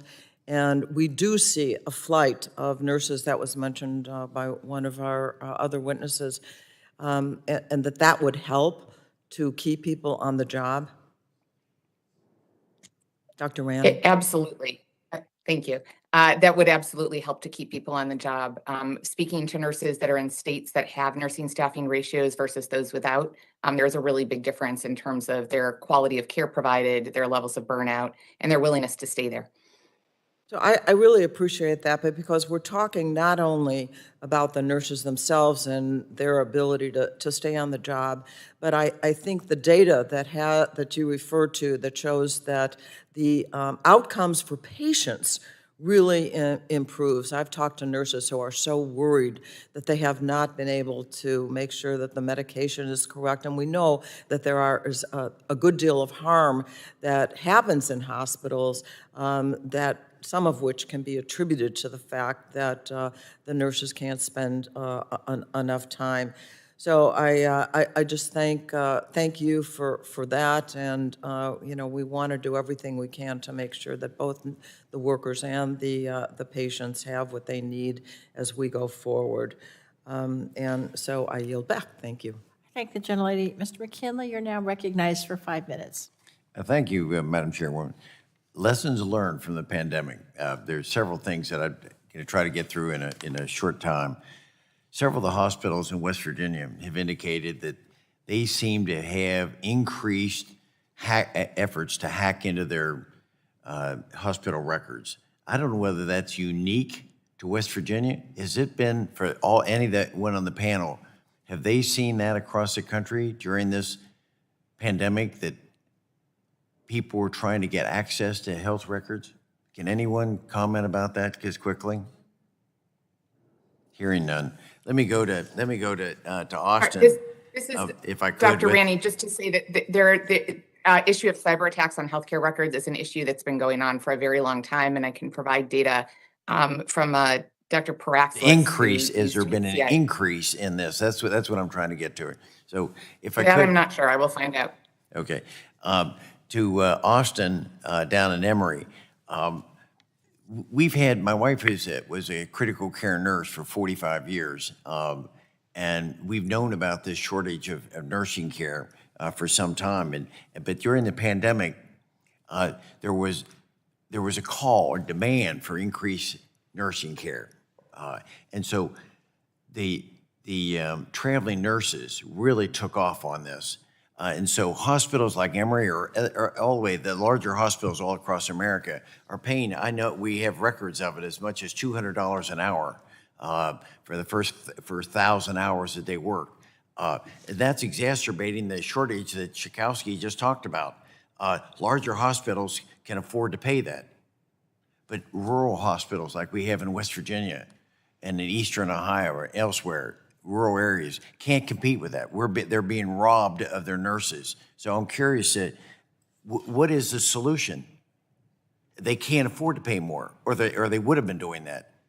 How are small hospitals supposed to exist during a pandemic when their nurses are being robbed to go someplace else? Can one of the panelists comment about that? Thank you for that question. I'm happy to. I'd like to acknowledge and thank your wife for her many years of nursing service. I think that's the question that you asked is a question that all hospitals are asking themselves, whether it's a rural hospital or a larger hospital in a metro city. One thing I talked about earlier is the ability to bolster any types of training programs to actually increase the nursing pipeline. I think could be really helpful. That way we can decrease, I think, the dependency on contract labor. Contract labor is not sustainable. In my healthcare organization, we are having a lot of conversations about how to mitigate the labor costs for travelers. I mean, it is, in the beginning, it's meant to be a very temporary way to supplement, say, nurses that are on leaves of absences. It is not a way that we want to staff our hospitals because, again, I say it's just not sustainable. Thank you very much. I may reclaim my time. I'm trying to get two quick questions. During the pandemic, also, there was a shortage of PPE. And we were seeing companies like Premier that were trying to level out to make sure that it was distributed. But yet this committee, or the Energy and Commerce, has before it a bill that's going to restrict it. We know we need more plastics, but yet we have in this committee an effort to try to restrict increased plastic production in America. It just doesn't make sense to me. So what they're talking about under, it was a Clean Future Act, under Section 902 says for the next 3 years, there will be no new plastic manufacturing in America. I think it just befuddles me as to why we would do this when we need the plastic. But Dr. McBride, I want to turn to you just at the last of it and say, because of the children with mental health, I'm curious to see what we're saying for schools. Are we going to continue to depend on our teachers to try to take on the mental health issue? Can you talk to me a little bit? Because this is very frustrating when I see, as we come through the pandemic, how we deal with this. Absolutely. I mean, teachers are some of the unsung heroes of the pandemic. Yes. We owe a debt of gratitude for our frontline health workers, our essential workers, our teachers. We cannot ask teachers to be mental health providers. I mean, I think one of the reasons, at least the teachers I know and care for as patients go into teaching, is to be not only someone who educates children, but also a mentor and a guide and provide emotional support. But in order to help children, recover from the stacked stresses of the pandemic, regardless of their lived experience, and in order to bolster their mental health moving forward, we need to make sure that educators are aware of mental health issues. And here's an idea that one of my friends works in DC here. She's a pediatrician, and her clinic is annexed to Anacostia High School. If we can build in primary care and annex it to schools, particularly schools in marginalized, underserved, often urban communities, where people can get vaccines, where they can get basic primary care, and they can get access to truthful information right in the school setting. That would do a lot to bolster the mental and therefore physical health of children and adolescents. Make it easy to get access to mental health care, even at school or annexed to school, because teachers cannot do, they're wonderful, but they can't do everything. Thank you. Chair now recognizes Mr. Tonko. Thank you, Madam Chair. The pandemic has adversely impacted our nation's healthcare workers and leading many to experience work overload, burnout, and feelings of anxiety or depression. In addition to what we've heard this morning, a survey of pandemic frontline healthcare workers found a majority experienced worry and stress negatively affecting their mental health, with 3 in 10 needing mental health services as a result of the pandemic. This is one of the reasons that I've introduced H.R. 1716, the COVID-19 Mental Health Research Act, along with my colleague and friend, Congressman Katko. This bipartisan legislation would fund research to study the effects of COVID-19 as a pandemic and what effect it's had on the mental health of Americans, including its impact on healthcare providers. So, Dr. Rani, as an ER doctor, I imagine that workplace stress is commonplace. Can you describe how the pandemic has impacted the mental health of emergency physicians and what you mean by, and I quote, moral injury that you make mention of in your testimony? Thank you for the question, Representative. I have stories in my written testimony around the effects of both treating COVID positive patients for 2 years on end and the effect of the continued staffing shortages on the emotional health of frontline providers. It's things like not being able to care for your patients because you're too busy with others. It's about having patients wait out in the waiting room who you know are desperately ill, but who you simply can't get to because there aren't stuffed beds back in the emergency department. Moral injury is really a concept that derives from wartime. It's the idea of being exposed to or having to make choices that go against the moral fiber of your being, that go against how you were trained, your faith, your sense of integrity, simply because you have no other options. And that's what healthcare providers have faced over and over during the pandemic. We've been forced to make decisions that we would not normally make, that we know are hurting patients or their families, simply because there is no other choice, because there is no space, because there are no staff, because there are no optimal medications, or sometimes because the equipment that we depend on is not available. It is at this point in the pandemic, a totally preventable occurrence if we had adequate staff and adequate supply chains. So, that being said, Doctor, what can we do to, beyond that, better support healthcare workers during this pandemic and beyond? Thank you, Congressman. So there's a combination of individual level support. Again, things like your bill, the Lorna Breen Act, some innovative projects that are being done at hospitals around the country. I highlight in my testimony Project Cobalt that's been developed by colleagues at Penn to provide digital therapeutic support to healthcare providers. It's about destigmatizing reaching out for mental health care and behavioral health care. But most of all, it's about supporting us in our daily jobs. Those individual level solutions are important for helping those of us that have been there. But what we really need is things like loan repayment programs, increased staffing, improved ability to honestly just support our patients, do our jobs, and support their families. Thank you. A study by the Occupational Safety and Health Administration found that prior to the pandemic, healthcare workers were already 4 times as likely to face workplace violence, such as physical assaults or threats, than workers in private industry. Since the pandemic, we've seen disturbing reports about verbal and physical abuse directed toward healthcare workers. Some hospitals have even had to issue panic buttons to their staff. Ms. Austin, the nurses often bear the brunt of this abuse. In fact, as you mentioned in your testimony, nurses have been verbally attacked for implementing COVID-19 safety restrictions, and patients' families take their emotions out on nurses. Did your nursing team witness an increase in verbal and physical attacks over the last 2 years? And if so, how have you and your colleagues coped? Yes, we have. One thing that we've done here at our hospital is we've instituted a workplace violence prevention team. We've encouraged our nurses to report every instance of either verbal or physical abuse.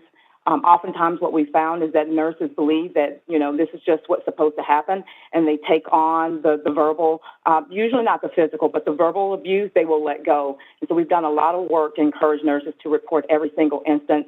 Our workplace violence prevention team will respond to every single instance to ensure that our nurses are supported, to make sure that we've had conversations with patients. We've involved our public safety department if that was necessary.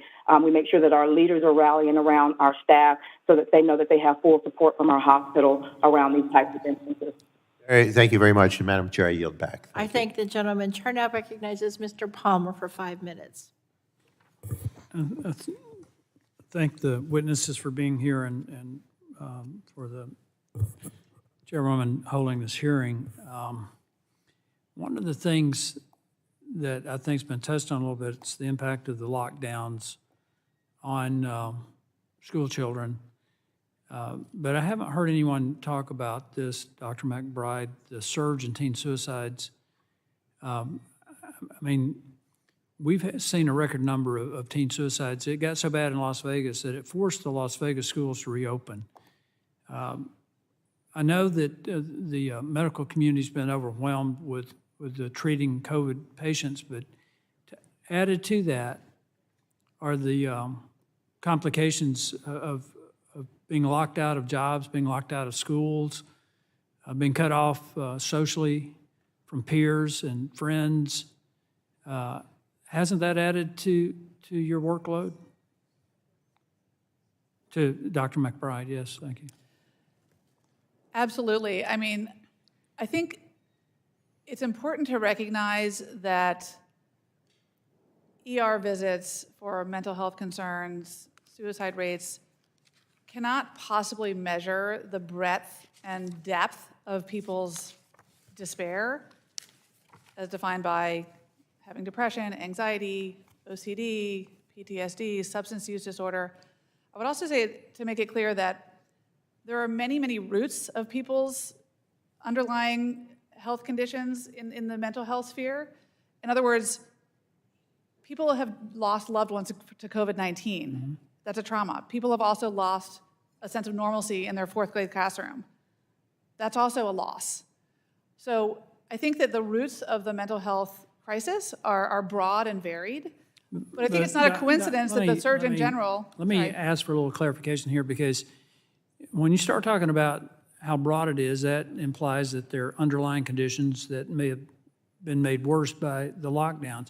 But that's true of physical health as well. Sure. So the bottom line is here, and I'm looking at this Johns Hopkins. It's not a report. It's an assessment of existing research. And I just want to read what it said, that the lockdowns during the initial phase of COVID-19 pandemic have had devastating effects. They have contributed to reducing economic activity, raising unemployment, reducing schooling, causing political unrest, contributing to domestic violence, undermining liberal democracy. These costs to society must be compared to the benefits of lockdowns, which our meta-analysis has shown are marginal at best. And then it concludes with this: such a standard benefit cost calculation leads to a strong conclusion. Lockdown should be rejected out of hand as pandemic policy instrument. And the thing that bothers me about this is that we knew this before this report came out. And as a consequence, I mean, there's all kind of research out there and studies that showed that we had this surge in teen suicide, particularly among women. We had teachers quitting. We now, you talk about a shortage of healthcare workers, we now have a shortage of teachers. And a lot of it has to do with the lockdowns. Dr. McBride. So I think you're absolutely right that lockdowns have done enormous harm on our social fabric, on our economy, on our physical health. And I think it's not a coincidence that the Surgeon General has issued a concerning report about pediatric and teen mental health. And we know that the AAP, the American Association of Pediatrics, the American Association of Child and Adolescent Psychiatrists, and the Children's Hospital Association issued a very concerning report in October saying that kids are at high risk and are experiencing unprecedented levels of anxiety and depression. So it's not a coincidence. And I think that moving forward, we need to be better at recognizing that health is about more than the absence of COVID-19, and that people face myriad threats to their health and well-being, from depression, diabetes, obesity, substance use disorder, and highly contagious respiratory viruses.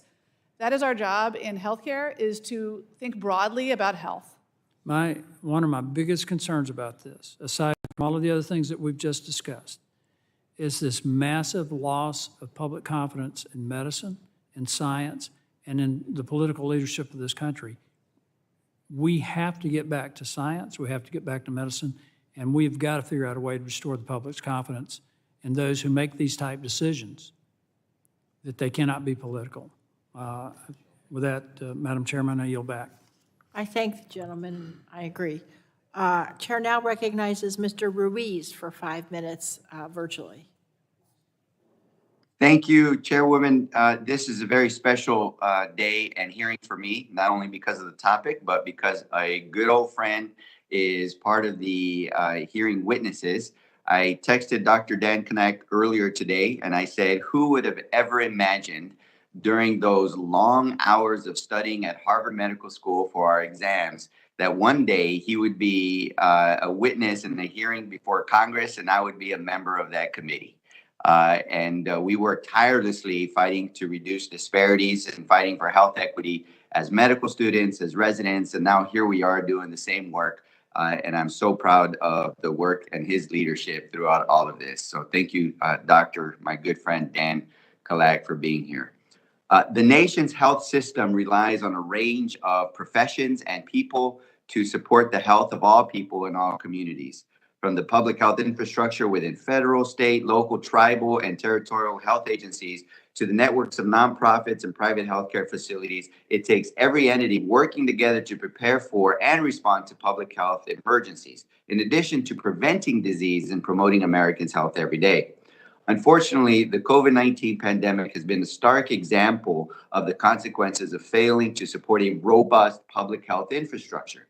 According to a Kaiser Health News and Associated Press analysis from August 2020, in the decade prior to the pandemic, at least 38,000 state and local public health agency jobs had been eliminated. 38,000 jobs had been eliminated in public health. And now, 2 years into this pandemic, we're continuing to grapple with the consequences of our weakened public health infrastructure.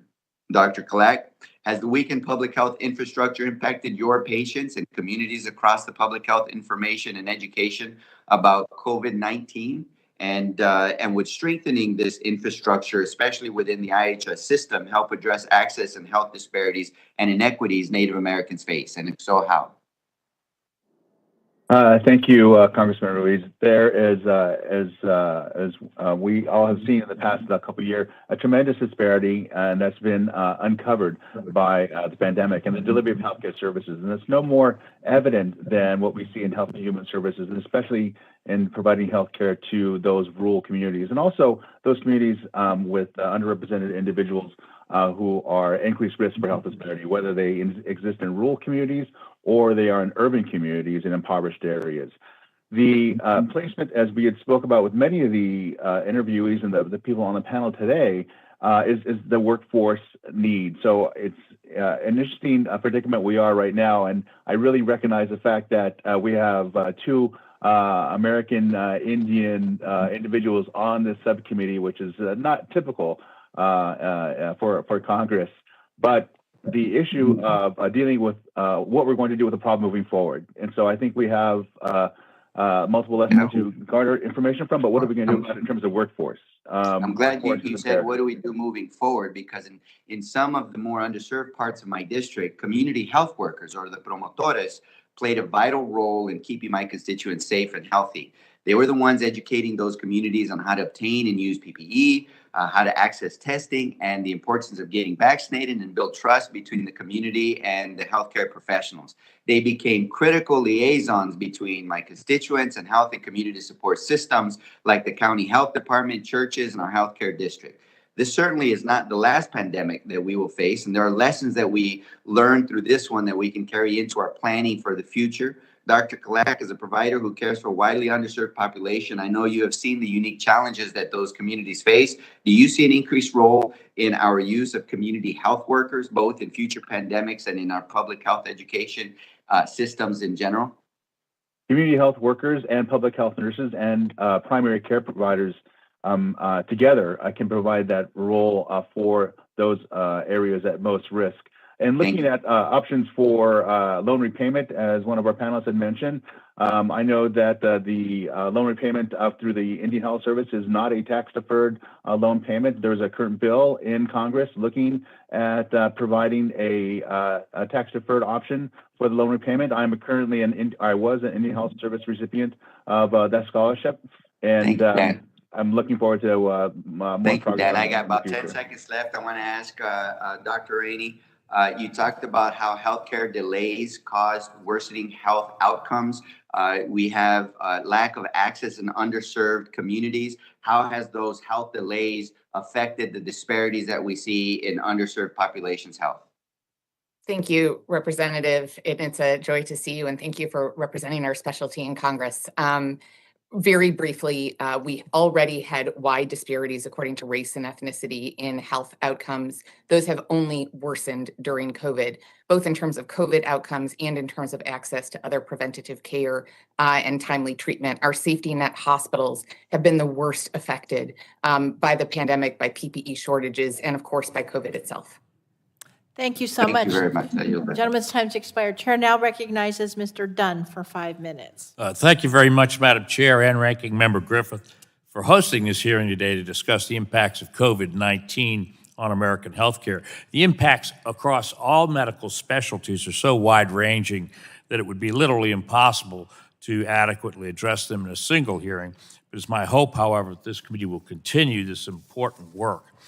Dr. McBride, I greatly appreciate your remarks on ongoing work to raise awareness of the detrimental effects of masking policies and school closures on our nation's children with no proven benefit. President Biden's COVID response team and public health officials have actually failed our children in this regard. America is behind the curve on in-person schooling and school masking policies, and the most concerning impact that I'm hearing about is a sharp uptick in suicidal ideation among children, as well as record numbers of children presenting to emergency rooms having attempted suicide. This is a government-manufactured tragedy. I'm also learning of developmental and learning delays among children, which is concerning in its own right. This administration's public health policy has been an outright failure and destroyed the credibility of our public health officials, as my colleague, Mr. Palmer, noted. I would like at this point, if I may, to enter into the record an article published last week in the New York Times. The CDC isn't publishing large portions of the COVID data it collects. I'll submit that for the record, if I may. Do I have consent, Madam Chair? I have your consent for put that in the record? That objection so ordered. Thanks so very much. To make matters worse, the New York Times has just revealed what many of us had been suspecting, that is that the CDC had been cherry-picking its data and its studies to suit their message as a means to a political end. They were controlling people, not disease, controlling people. Americans can't make good decisions for themselves and their families when they have no trust in the public health institutions. CDC has violated that trust, and this subcommittee needs to hear directly from them on that subject. While the mental health impacts of the pandemic are already apparent, the long-term physical health impacts are only beginning to become apparent. In my specialty, urology, a record number of newly diagnosed prostate cancer cases are presenting as metastatic disease, that is to say, too late to cure.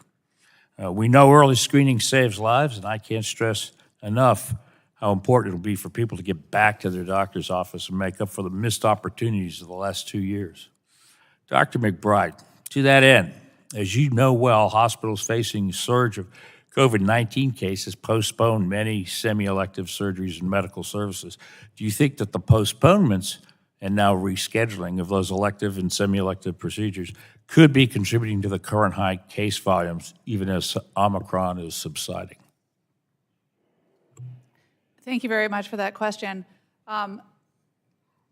Yes, I think that delaying care for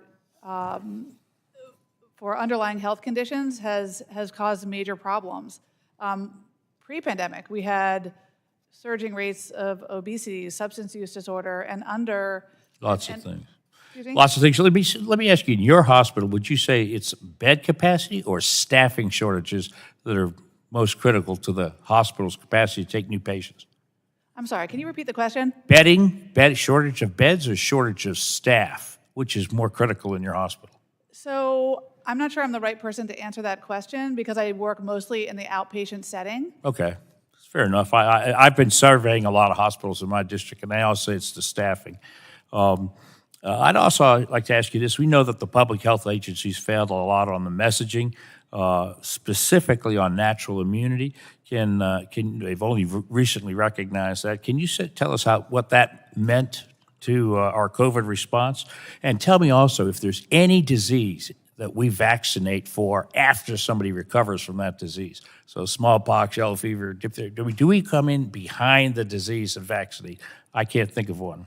Well, I can think of one off the top of my head, which is the chickenpox virus that lives latent in our system. If we had chickenpox as a child, we boost people later in life to prevent shingles, which is the reactivation of chickenpox. That's a different virus, sure. vaccine. Excuse me? It's a different vaccine. Yes. Yeah. So, I mean, you don't reintroduce chickenpox to the... So let's talk about natural immunity. So I don't love the word natural immunity because From infection. But what I would call, there's vaccine-induced immunity and there is infection-acquired immunity. We all ultimately will be exposed. I see my time is running out. I'm just going to say that when I was in med school, they taught us that mandates undermine public confidence in public health. And it was axiomatic we didn't do that. But I yield back, Madam Chair. Dr. McBride, do you want to finish your answer on that? About the natural immunity versus... Sure. So there's infection-acquired immunity and there's vaccine-induced immunity. We all ultimately will be tragically exposed to coronavirus, whether we want to or not. Doesn't mean we'll all get infected or get sick. We'd rather be prepared by getting vaccinated when we are ultimately faced with the virus, because the vaccines, as we know, take the claws and the fangs away from the virus and turn it into a more manageable disease. At the same time, it's important to recognize infection-acquired immunity is real, and in some people and populations is more durable and superior to vaccine-induced immunity. It's important we recognize that the human immune system is not a political body, that it has that it's the human immune system, and that we need to recognize people's lived experiences, people who have been exposed and infected, and to weave that into decision-making in the doctor's office as to whether or not to get a third shot, a fourth shot, whatever we end up doing in our public health guidance. And also we need to recognize that should drive public policy when we're thinking about mandates. Thank you. Thank you so much. Goes back to, as Mr. Palmer said, science. Let's now recognize Ms. Rice for 5 minutes. Thank you, Madam Chair. The public health and healthcare workforce shortages in the United States obviously predated the pandemic, but as we all know, it has made an already bad situation rise to the level of a crisis situation over the past 2 years. Even before COVID-19, public health departments faced a workforce shortage created by limited resources and an exodus of retiring workers. These existing challenges were further amplified under the strains of the pandemic. But the shortage in health professionals isn't just limited to the public health sector. Estimates by the Health Resources and Services Administration predict that by 2030, the demand for all types of primary care providers, including physicians, nurse practitioners, physician assistants, will exceed supply of these workers by more than 15%. Demand for nursing occupations in long-term care settings is likewise expected to grow 46% by 2030. So it's clear that we need strategies and solutions to address this provider gap. Ms. Austin, can you share more about your experience in managing Emory Midtown's nursing team through staff shortages during the pandemic, and let us know what your biggest challenge in keeping your shifts actually staffed? Yes, thank you for the question. We talked earlier about the cost of travel contracts. What we've done here at Emory is that we have invested in contract labor. One, because we know that when nurses have the support that they need, when nursing ratios are adequate and are safe, our patients receive better care. That's a big thing that we stand on here at Emory is quality patient outcomes. We couldn't have done it without contract labor. We want to make sure that, again, our nurses have safe staffing ratios. And even prior to the pandemic, we had what I would consider probably one of the best nursing staffing ratios in the city. And we get that information from nurses who come to us from other hospitals. So I would say that we're typically done a really good job with that. We're ahead of most health systems in that respect. But we're not immune to what's happened during this pandemic where we've seen nurses leave. So we've had to, again, bolster our staffing using contract labor to ensure our patients receive the care and have the outcomes that we want them to. Thank you. Dr. Riley, you referenced in your testimony the Association of American Medical Colleges the fact that they found that the strains that COVID-19 placed on the health workforce has been felt most acutely by women physicians and physicians of color. And as you stated, the field of obstetrics and gynecology has been particularly impacted. How have these shortages affected maternity care teams and patients in your practice? So I think that the concern is that because we work in a team, when we're missing even one or two people, and their expertise, it's really difficult to give patients the experience that they deserve. So we, break our necks to be sure it's safe, but being able to take the time to teach breastfeeding and take the time to, get people ready to go home with this newborn that they don't know what to do with. Those are the things that tend to get lost. And so I think that unfortunately, I suspect that there are patients who will say my experience was not as great as it could have been. And I think that that's really pretty tragic. I do think also, as we think going forward, it's not going to be a quick fix. We can't just plug people into the workforce. And so I really think that we need to think way back and start at STEM. We need people who are going to be able to, really work on the science, as people have said multiple times during this conversation.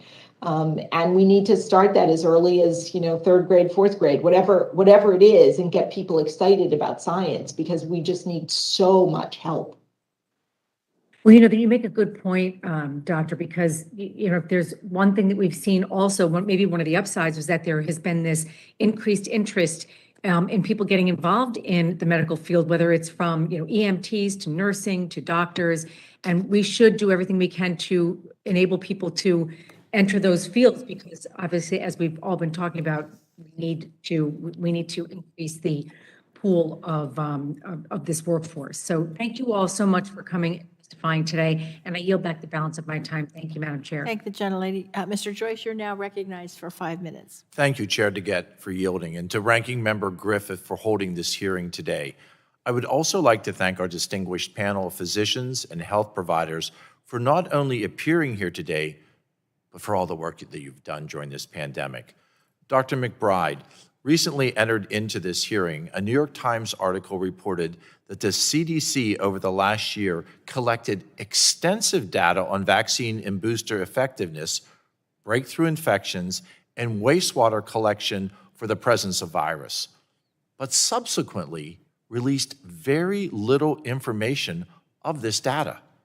Even what was released included the CDC Morbidity and Mortality Weekly Report, which was published in late January of this year, showed that during the Delta surge, case rates for those with previous infection, what we consider acquired immunity, and no vaccination were substantially lower, almost 4 to 5 times lower than those who were previously vaccinated, 4 to 5 times lower with acquired or natural immunity.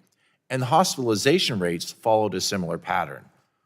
What is the impact of the CDC withholding data or delaying the release of that data for you as a healthcare professional on the front line, treating those with COVID-19? Does this withholding data fracture your relationship to utilize CDC information when you're one-on-one with the patient? Thank you for that question. Trust is the glue in patient care and in public health. And I do worry that we have seen an erosion of trust in doctors and in public health institutions. We need our institutions to succeed. I want the CDC to succeed. We need to have broad public health advice. We also need clear communication of truthful, real-time data and information. We need to have, as Dr. Rani touched on, we need to understand who's in the hospital. Is it an incidental COVID infection, or is it someone who is in the hospital for COVID-19? Is that person, we need to know in terms of racial and ethnicity data. We need to know, do they have underlying conditions? We have so much work to do to have the public understand and trust what the CDC is telling us. One of the parts of my job that has been very, very challenging during the pandemic is helping people make sense of the news and the changing guidance. People don't have the luxury of paying attention to COVID like I have every single day for the last 2 years, and so they're calling me with just everyday decisions. And I think one of the challenges is that even people who are paying attention have a hard time making sense of the guidance, and there has been an erosion of trust because they see the New York Times article, for example, last weekend, talking about withholding of information. Again, I do not ascribe malintent or ill intent. I simply think we need much more transparency and trust and communication of facts to the general public. I think another thing is for people to trust the CDC needs to trust people. It needs to trust people that they can handle murky and muddy information. When I have a patient who has a diagnosis, but I'm not yet sure what the trajectory is, it doesn't help my patient for me to withhold information or to not tell them the full truth. I want to give them hope when it's rooted in the facts and the science, but I also want to be honest and real with them about what's going on. Same goes for the public. People are smarter than we give them credit for. The public is paying attention to a lot of the data that's coming out. And I think if the CDC could more transparently communicate facts and data in real time, then we as primary care doctors can act more as the lieutenants for the CDC and transmit that information to our patients for their everyday lives. Should I go to school? Should I go to work? Which vaccine? How many booster shots do I need?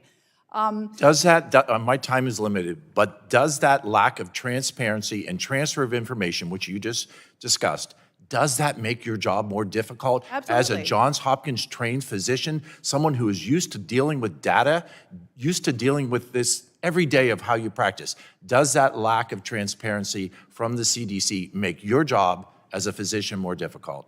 It absolutely does. And one of the reasons why I've cut my practice in half in the pandemic and am donating 50% of my time doing advocacy work and pro bono work is that I'm trying to help people stripped of politics, stripped of ideology, no financial incentive. I'm reaching now almost 20,000 people with a weekly newsletter to dispense nuanced, contextualized information to a wide audience. I'm reaching people in rural America. I'm reaching people in urban areas who don't have access to primary care doctors. It's hard when the CDC is putting the burden on the general public, and when we don't have access. 80 million Americans, as I said earlier, don't have access to a primary care doctor. To translate the information, sometimes confusing and sometimes not the full picture, into everyday decision making. And so again, we need trust, transparency first and foremost. We need primary care doctors out there for people to have access to information and we need primary care doctors to be able to trust the CDC. Again, I believe in the CDC. I trust the CDC in many ways, but we need to do better. The gentleman's time's expired. Thank you. Thank you, and I Chair yield. now recognizes Ms. Schreier for 5 minutes. Thank you very much, Madam Chair. This has been quite 2 years, and we have learned a ton, and a lot of those topics have been discussed already today. I think that there are questions that are still going to come at us and that may hit us very hard. My question is going to be directed at Dr. Riley, so I'll just give that heads up. I'm a pediatrician, 20 years in practice. I've experienced vaccine hesitancy. There's about 1% of the parents that I would see who would flat out say, no, not immunizing, no way, no how. Probably around 10%, 15%. Just questions. They just very legitimate questions. Just had to meet them where they are, answer some questions, make them feel reassured, and then we moved on and got everybody vaccinated. I have just been blown away by how politicized this has become, by the extreme misinformation out there and vaccine. It's not just hesitancy. It's like a rabid sense that is anti-vaccine. The question I think we may be headed for now is, what will this now do to routine childhood vaccinations? That it's not just going to be a question of whether children in school should be required to have a COVID vaccine. It is, I'm wondering, perhaps going to be a question of re-examining every routine childhood vaccine, measles, mumps, chickenpox, you name it, and questioning that. And so, Dr. Riley, I was just wondering if you could comment on any concerns you might have there, or what you thought might be coming our way. I certainly agree with your thought that vaccine hesitancy is, truly a problem. I think the WHO just recently, named vaccine hesitancy as a global health issue to really be grappled with. And I think that we have to recognize that as people lose confidence in science, which is unfortunate, and as our inability to communicate in all the different ways that we need to, that just fuels the vaccine hesitancy. I think that we have to get back to the basics, understand, the diseases that we're trying to prevent, let the public understand the diseases and how devastating they can be, and then, re-educate on the benefits of vaccines, not in addition to the safety, but also the benefits to prevent disease. And I think that that's, sort of where we're going to need to go. But I share your concern as I try and, explain to pregnant women every day that this is the COVID vaccine is something that we feel will decrease the likelihood that they themselves will be ill, and that there's evidence now that there's protection for their babies. Thank you. I share those concerns. In fact, I'm even a little bit more concerned now, because even seeing how many people have died in this country, how many people are in the hospital, the vast difference between vaccinated people who are safe from being in the hospital or dying and those not. Even with that data, there's still extreme hesitancy. And so I wonder if conversations about measles and how devastating that can be will even carry. Speaking of lack of trust, just a quick question for Dr. Rani. Public health. There's tremendous need across the board. We don't have a public health infrastructure, and then distrust grew in our public health system. Do you think that if we had a baseline public health infrastructure where in routine cases they would be doing well baby visits at homes and helping with mental health and substance abuse disorders, if we had that infrastructure already in place, do you think we would have more success rolling out a big public health campaign come any future pandemic? Thank you, Representative. Absolutely. Our investing today adequately in our public health infrastructure is critical for us dealing with future surges of COVID and whatever comes next. Community health workers and peer specialists are important. Disciplining physicians who are active purveyors of disinformation is critically important. And our correctly interpreting and sharing those interpretations of data with our patients is important. And I actually want to take a moment to correct some of the prior information that has been shared. There actually was not a dramatic increase in pediatric suicides during lockdowns. In fact, pediatric suicides dropped dramatically during lockdowns. And we've seen a small increase in adolescent girls' emergency department visits, most significantly over the last couple of months. So I just want to correct the record on that part. But overall, investing in public health infrastructure, ensuring that they have adequate workforce, adequate tools, adequate ability to get data and then share it nationally, which will speed up the sharing of data by the CDC if they get good data from local departments, is absolutely critical to our meeting the challenges of the future head on. Thank you very much. Thank you for setting the record straight. I yield back. Thank you so much. Chair now recognizes Ms. Trahan for 5 minutes. Well, thank you, Chairwoman DeGette and Ranking Member Upton for holding this important hearing. As many of my colleagues have mentioned today, the COVID-19 pandemic brought healthcare workforce issues to the forefront as it exposed gaps and weaknesses in our nation's preparedness for public health emergencies. And these workforce issues are present across healthcare workforces and have highlighted the need for public health, behavioral health, EMS, primary care, and long-term care professionals. The effects of these shortages are especially felt in underserved communities, which have historically experienced diminished access to healthcare services. Indeed, nearly half of the counties in Massachusetts have shortages of infectious disease physicians, and our westernmost county has 0. That's why I introduced the Bolstering Infectious Outbreaks Preparedness Workforce Act with Congressman McKinley, which will offer student loan repayment as a major new incentive to recruit more physicians, nurses, and other healthcare professionals to work in infectious diseases and biopreparedness in communities with the greatest need. So, Dr. Rennie, why is access to loan forgiveness, especially for medical specialties with lower average annual salaries like ID physicians, important in building up and retaining a robust and diverse healthcare workforce? Thank you very much for that question. So the average physician graduates with more than $200,000 of debt. They go through residency where their debt continues to grow. And then that can dissuade folks from taking on some of the lower paid professions. Many folks that do go into primary care actually choose to not take insurance and to take direct concierge care payments instead in order to increase their income. I myself was the benefit of the loan repayment program in order to pay off my medical school loans. I know that Dr. Calick was as well.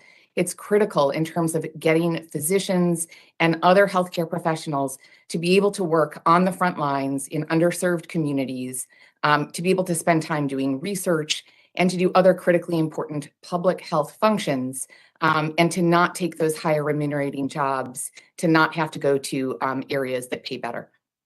I'll also say that loan repayment would make a big difference for those that have been on the front line for the last couple of years as a small token of gratitude to help retain frontline providers who have been there throughout the pandemic. Having a loan repayment program such as Congresswoman Maloney's would be helpful for those who have served throughout the pandemic.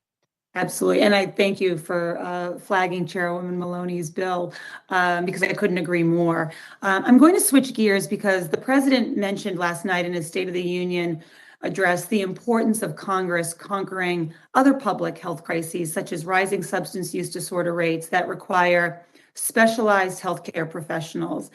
And I'd like to just ask you one more question, Dr. Rennie. As you noted, the importance of American Rescue Plan workforce investments, including for substance use disorder treatment and recovery programs.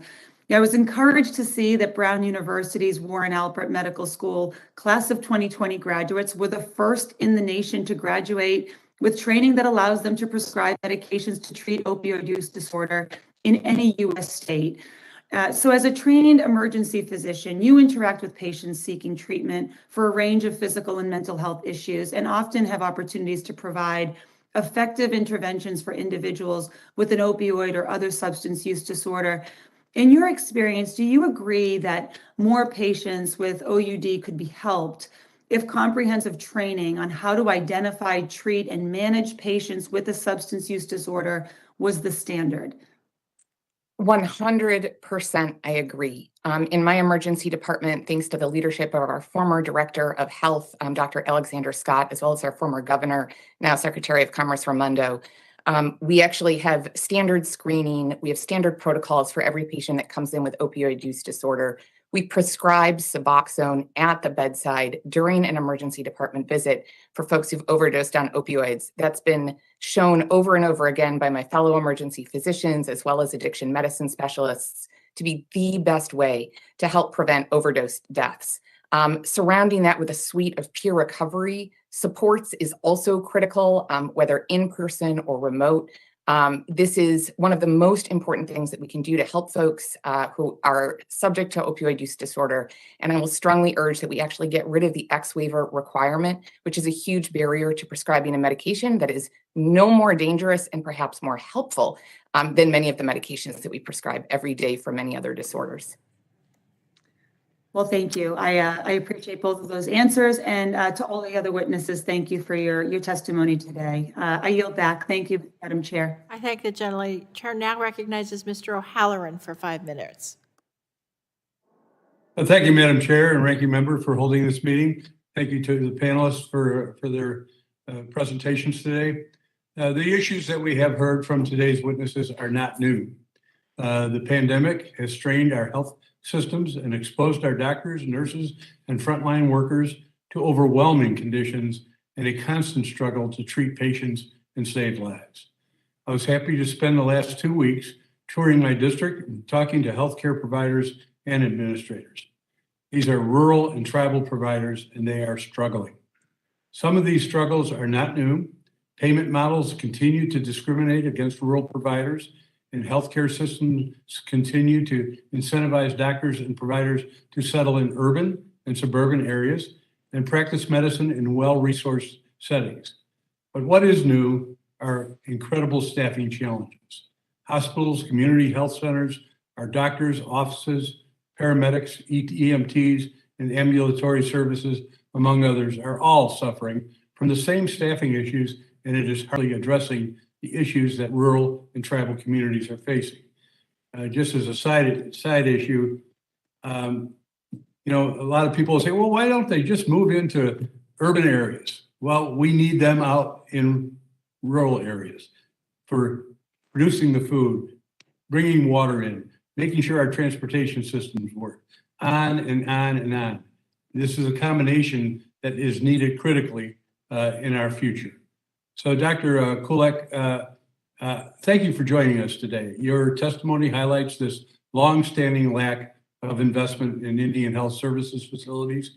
Can you elaborate on some of the challenges the Indian Health Council faced in providing quality medical services within your community before the pandemic? Thank you for the question.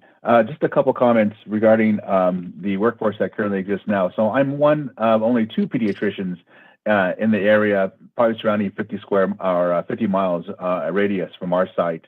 So that poses a challenge to provide that pediatric care. But also with the same concern for the demographic, the need to have kids enter STEM programs, such as the Native American Research Centers for Health, which is a NIH funded program to retain and recruit Native Americans to go into medical school and or research, is an important program that actually highlights your concerns and the needs for promoting recruitment and retention for this workforce.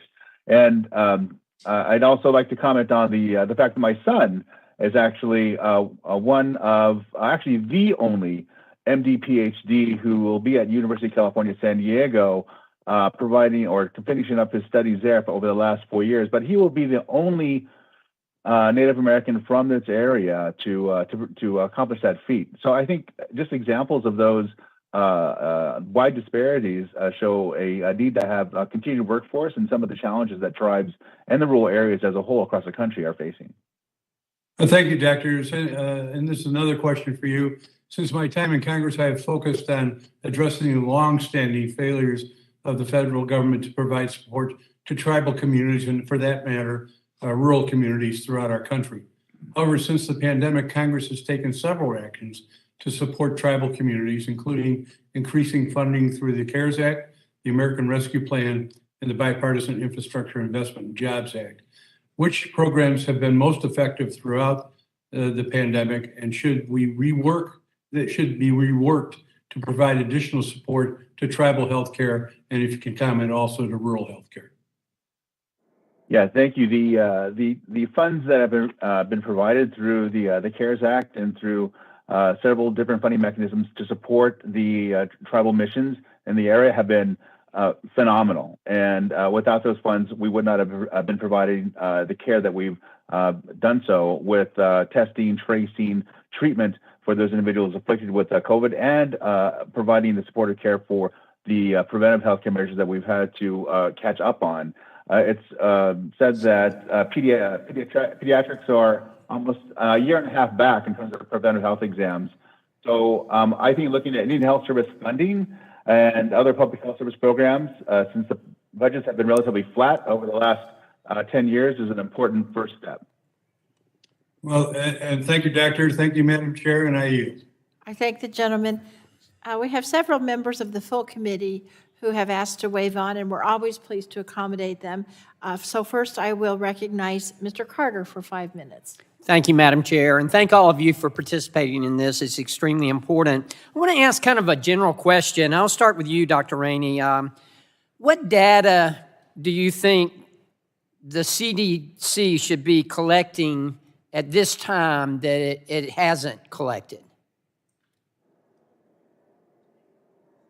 Thank you for that question. The big challenge that the CDC faces is that there is very little mandated data from local or state health departments that is required to be reported to the CDC.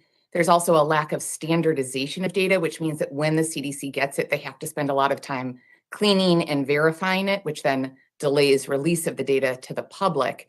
And there's simply an absence of much data, such as others have outlined, age, race and ethnicity, income level, et cetera, of cases and hospitalizations.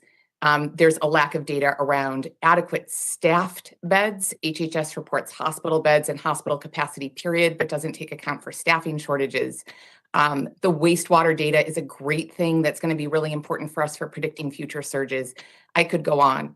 The best analogy that I can make is I think back to when we fought the epidemic of car crash deaths back in the 70s. We developed NHTSA, and we developed multiple well-funded data initiatives within NHTSA, such as the Fatality Accident Reporting System, the EMS information systems. Those are critical ways that we can monitor in real time new reasons for increasing car crashes and car crash deaths, and then change things accordingly. We need the same type of system in place for COVID data to allow us to have early warnings and to respond in kind. Well, thank you. Thank you for that. Dr. Riley, I'll ask you the same thing. What data should the CDC be collecting at this time that you don't think that they're collecting? So I mean, I think I would just add on to that one of the major issues that doesn't ever come up is whether or not someone's pregnant or lactating. And so that field alone would allow us to understand, what's happening to that particular patient population. And as I said in my testimony earlier, I think that we need to understand two things. One is, what's the impact of COVID infection on pregnancy and lactating women? And then what is the effect of, or the effects of vaccination on that same population? But without asking those questions, we're sort of left not knowing. Hey, great responses. Thank both of you. Dr. McBride, I'll go to you. Do you think there should be a wider variety, if you will, of voices that at the COVID-19 response itself? Are we including enough different people and enough different and a variety of people, of professionals? Thank you for that question. I think the more voices, the more diverse array of experiences and areas of expertise, the better. Personally, I wish that there were more mental health experts. Exactly. In the COVID-19, because this is a collective trauma. This is like no other experience in at least my lifetime, but it's a collective trauma that really warrants careful attention to individual and population mental health. But yes, absolutely, we need all sorts of races, ethnicities, income levels, areas of expertise, all of it. Thank you, thank you. Ms. Austin, I wanted to ask you very quickly, do you feel like the clarity that you got from CDC for your nursing staff on when to wear PPE and what kind of PPE, do you think that was sufficient? I think early on we had a great deal of trust in the information that we were receiving from the CDC. I think the thing that caused a little bit of concern was when some of those things changed. I've heard from many of the nurses on the front lines is there concerns about the changing mandates, the changing information. So I would just say that yes, there was concern about the information that changed. But overall, I would say that I respect the CDC's position and has followed their guidance throughout this pandemic. Good. And Dr. Cadillac, I guess you're the only one I haven't asked a question. The same question there. The consistency of the CDC and the information you were getting? Just to echo Ms. Austin's comment, yeah, the PPE that we've been trained for many years in its use and multiple different situations, other than just COVID, I think was a usual practice that we had instituted. However, the effectiveness of different masks, whether they be 2 layers, cloth, N95s, was somewhat disparate as we moved forward in the pandemic. But still looking forward to additional support and improved guidance as we round out the pandemic, and looking forward to the next. My time has expired. Thank you, Madam Chair. I thank the gentleman. Chair now recognizes Mr. Sarbanes for 5 minutes.